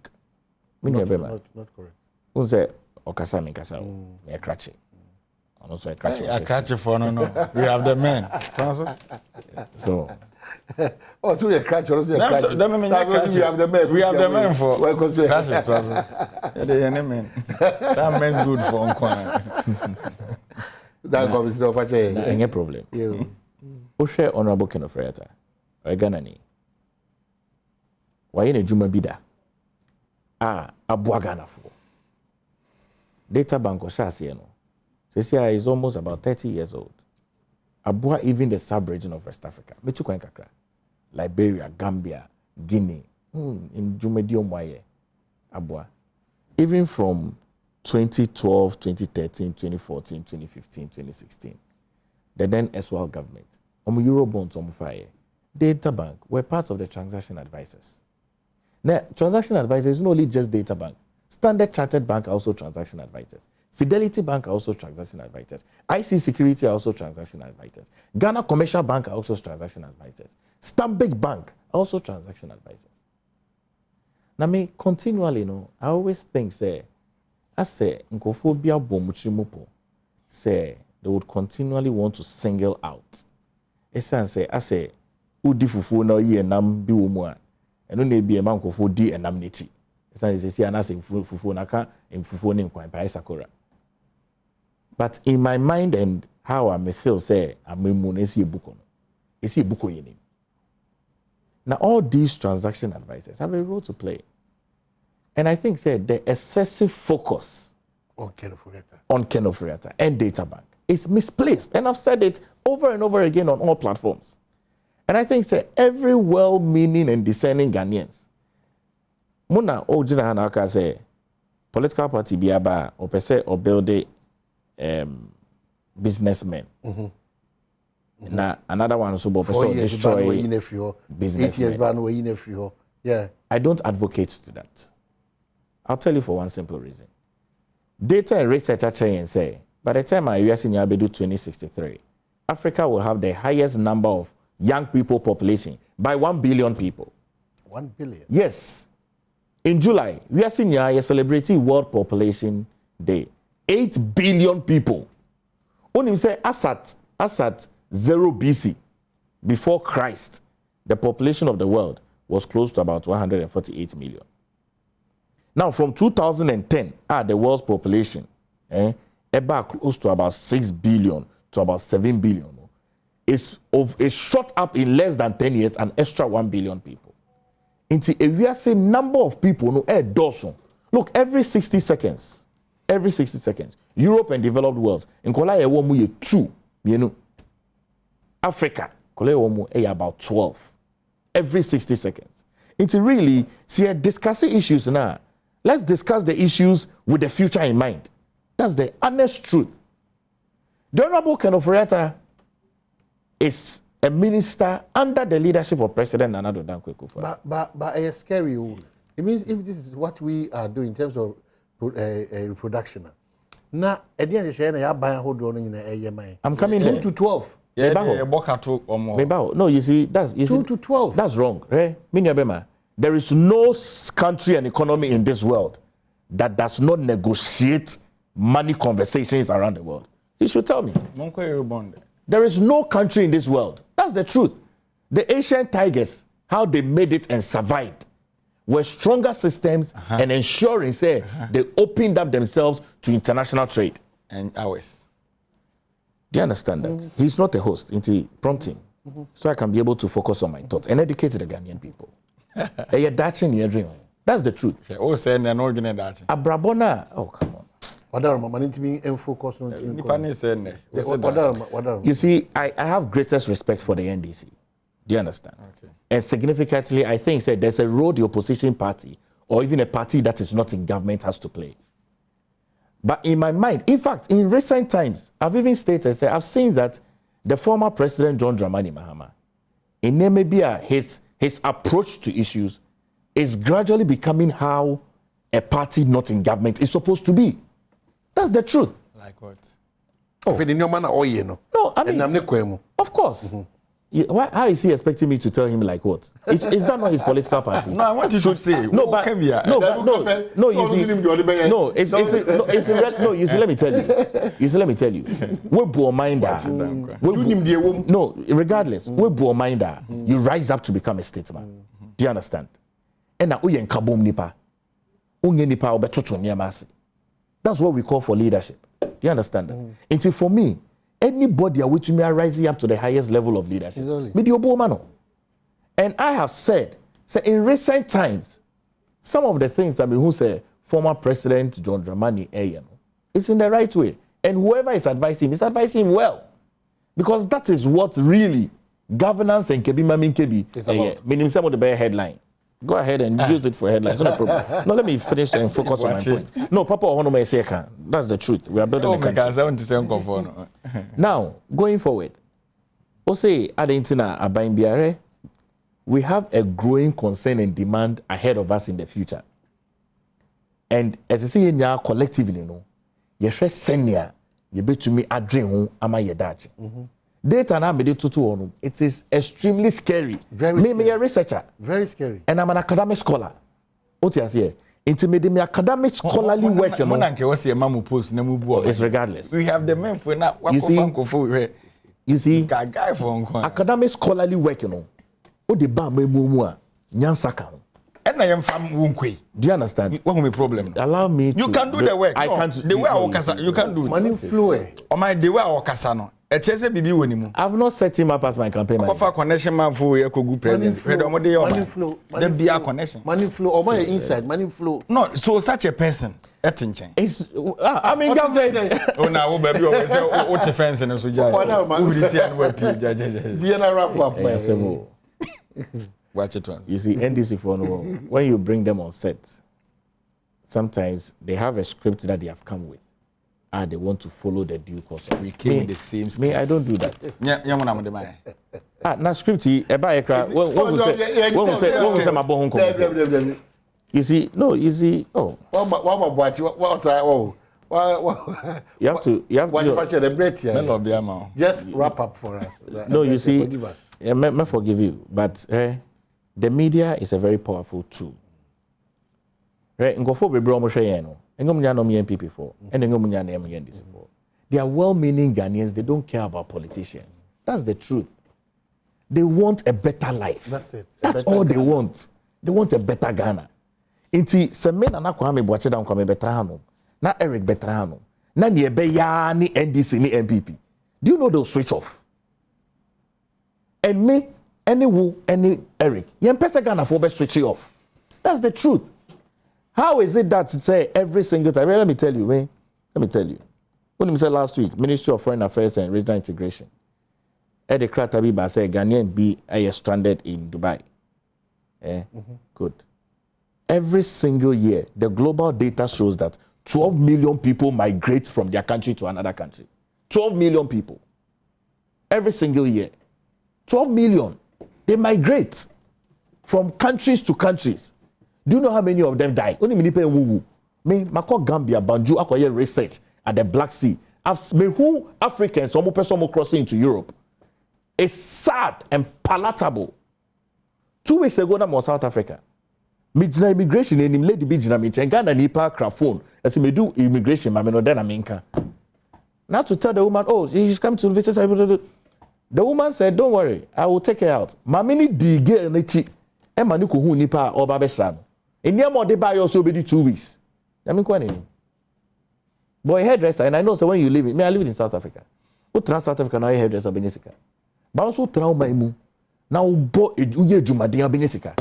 Many of them are Omoko, Kuwait, what do you call it? Kuwait, Turkey, and all of those other countries. Omoko koye house help ni nyamano. Do you know that they molest them? All right. Do you know that they take them into prostitution? Do you know, say, many of them, Omoba back to Ghana, they can't have a life? This is a conversation we need to have. Let me put it on record. I want to be able to discuss Ghana. I want to be able to discuss the political party. Ghana for Edina Tuhonum. The Ghanaian people have voted for a political party. Everybody must gather behind to help that political party to achieve. 2024, Banamu pay that political party. Boot the party out. It's as simple as that. Okay. If the Ghanaian people also say, Yeshua Juma Nanadu Danko Kufuade, Yeshua Juma MPP for aye, Yebeto Amama MPP. Right. Vote for MPP to continue. Let's have those conversations. The find that couple anymore. Almost why they? I almost say, then cry. Contract with GTV was terminated on value for money basis. I read a statement yesterday. I was NLA of late. My Niger Omonia Mahon last me call stadium Kotokone house and me say almost at then and all those innovative ideas not the best one. GBC so ya most mon such money. Yeah, over Jesus. It was yeah don't be a G. Yeah, don't be a G. I'm going to be a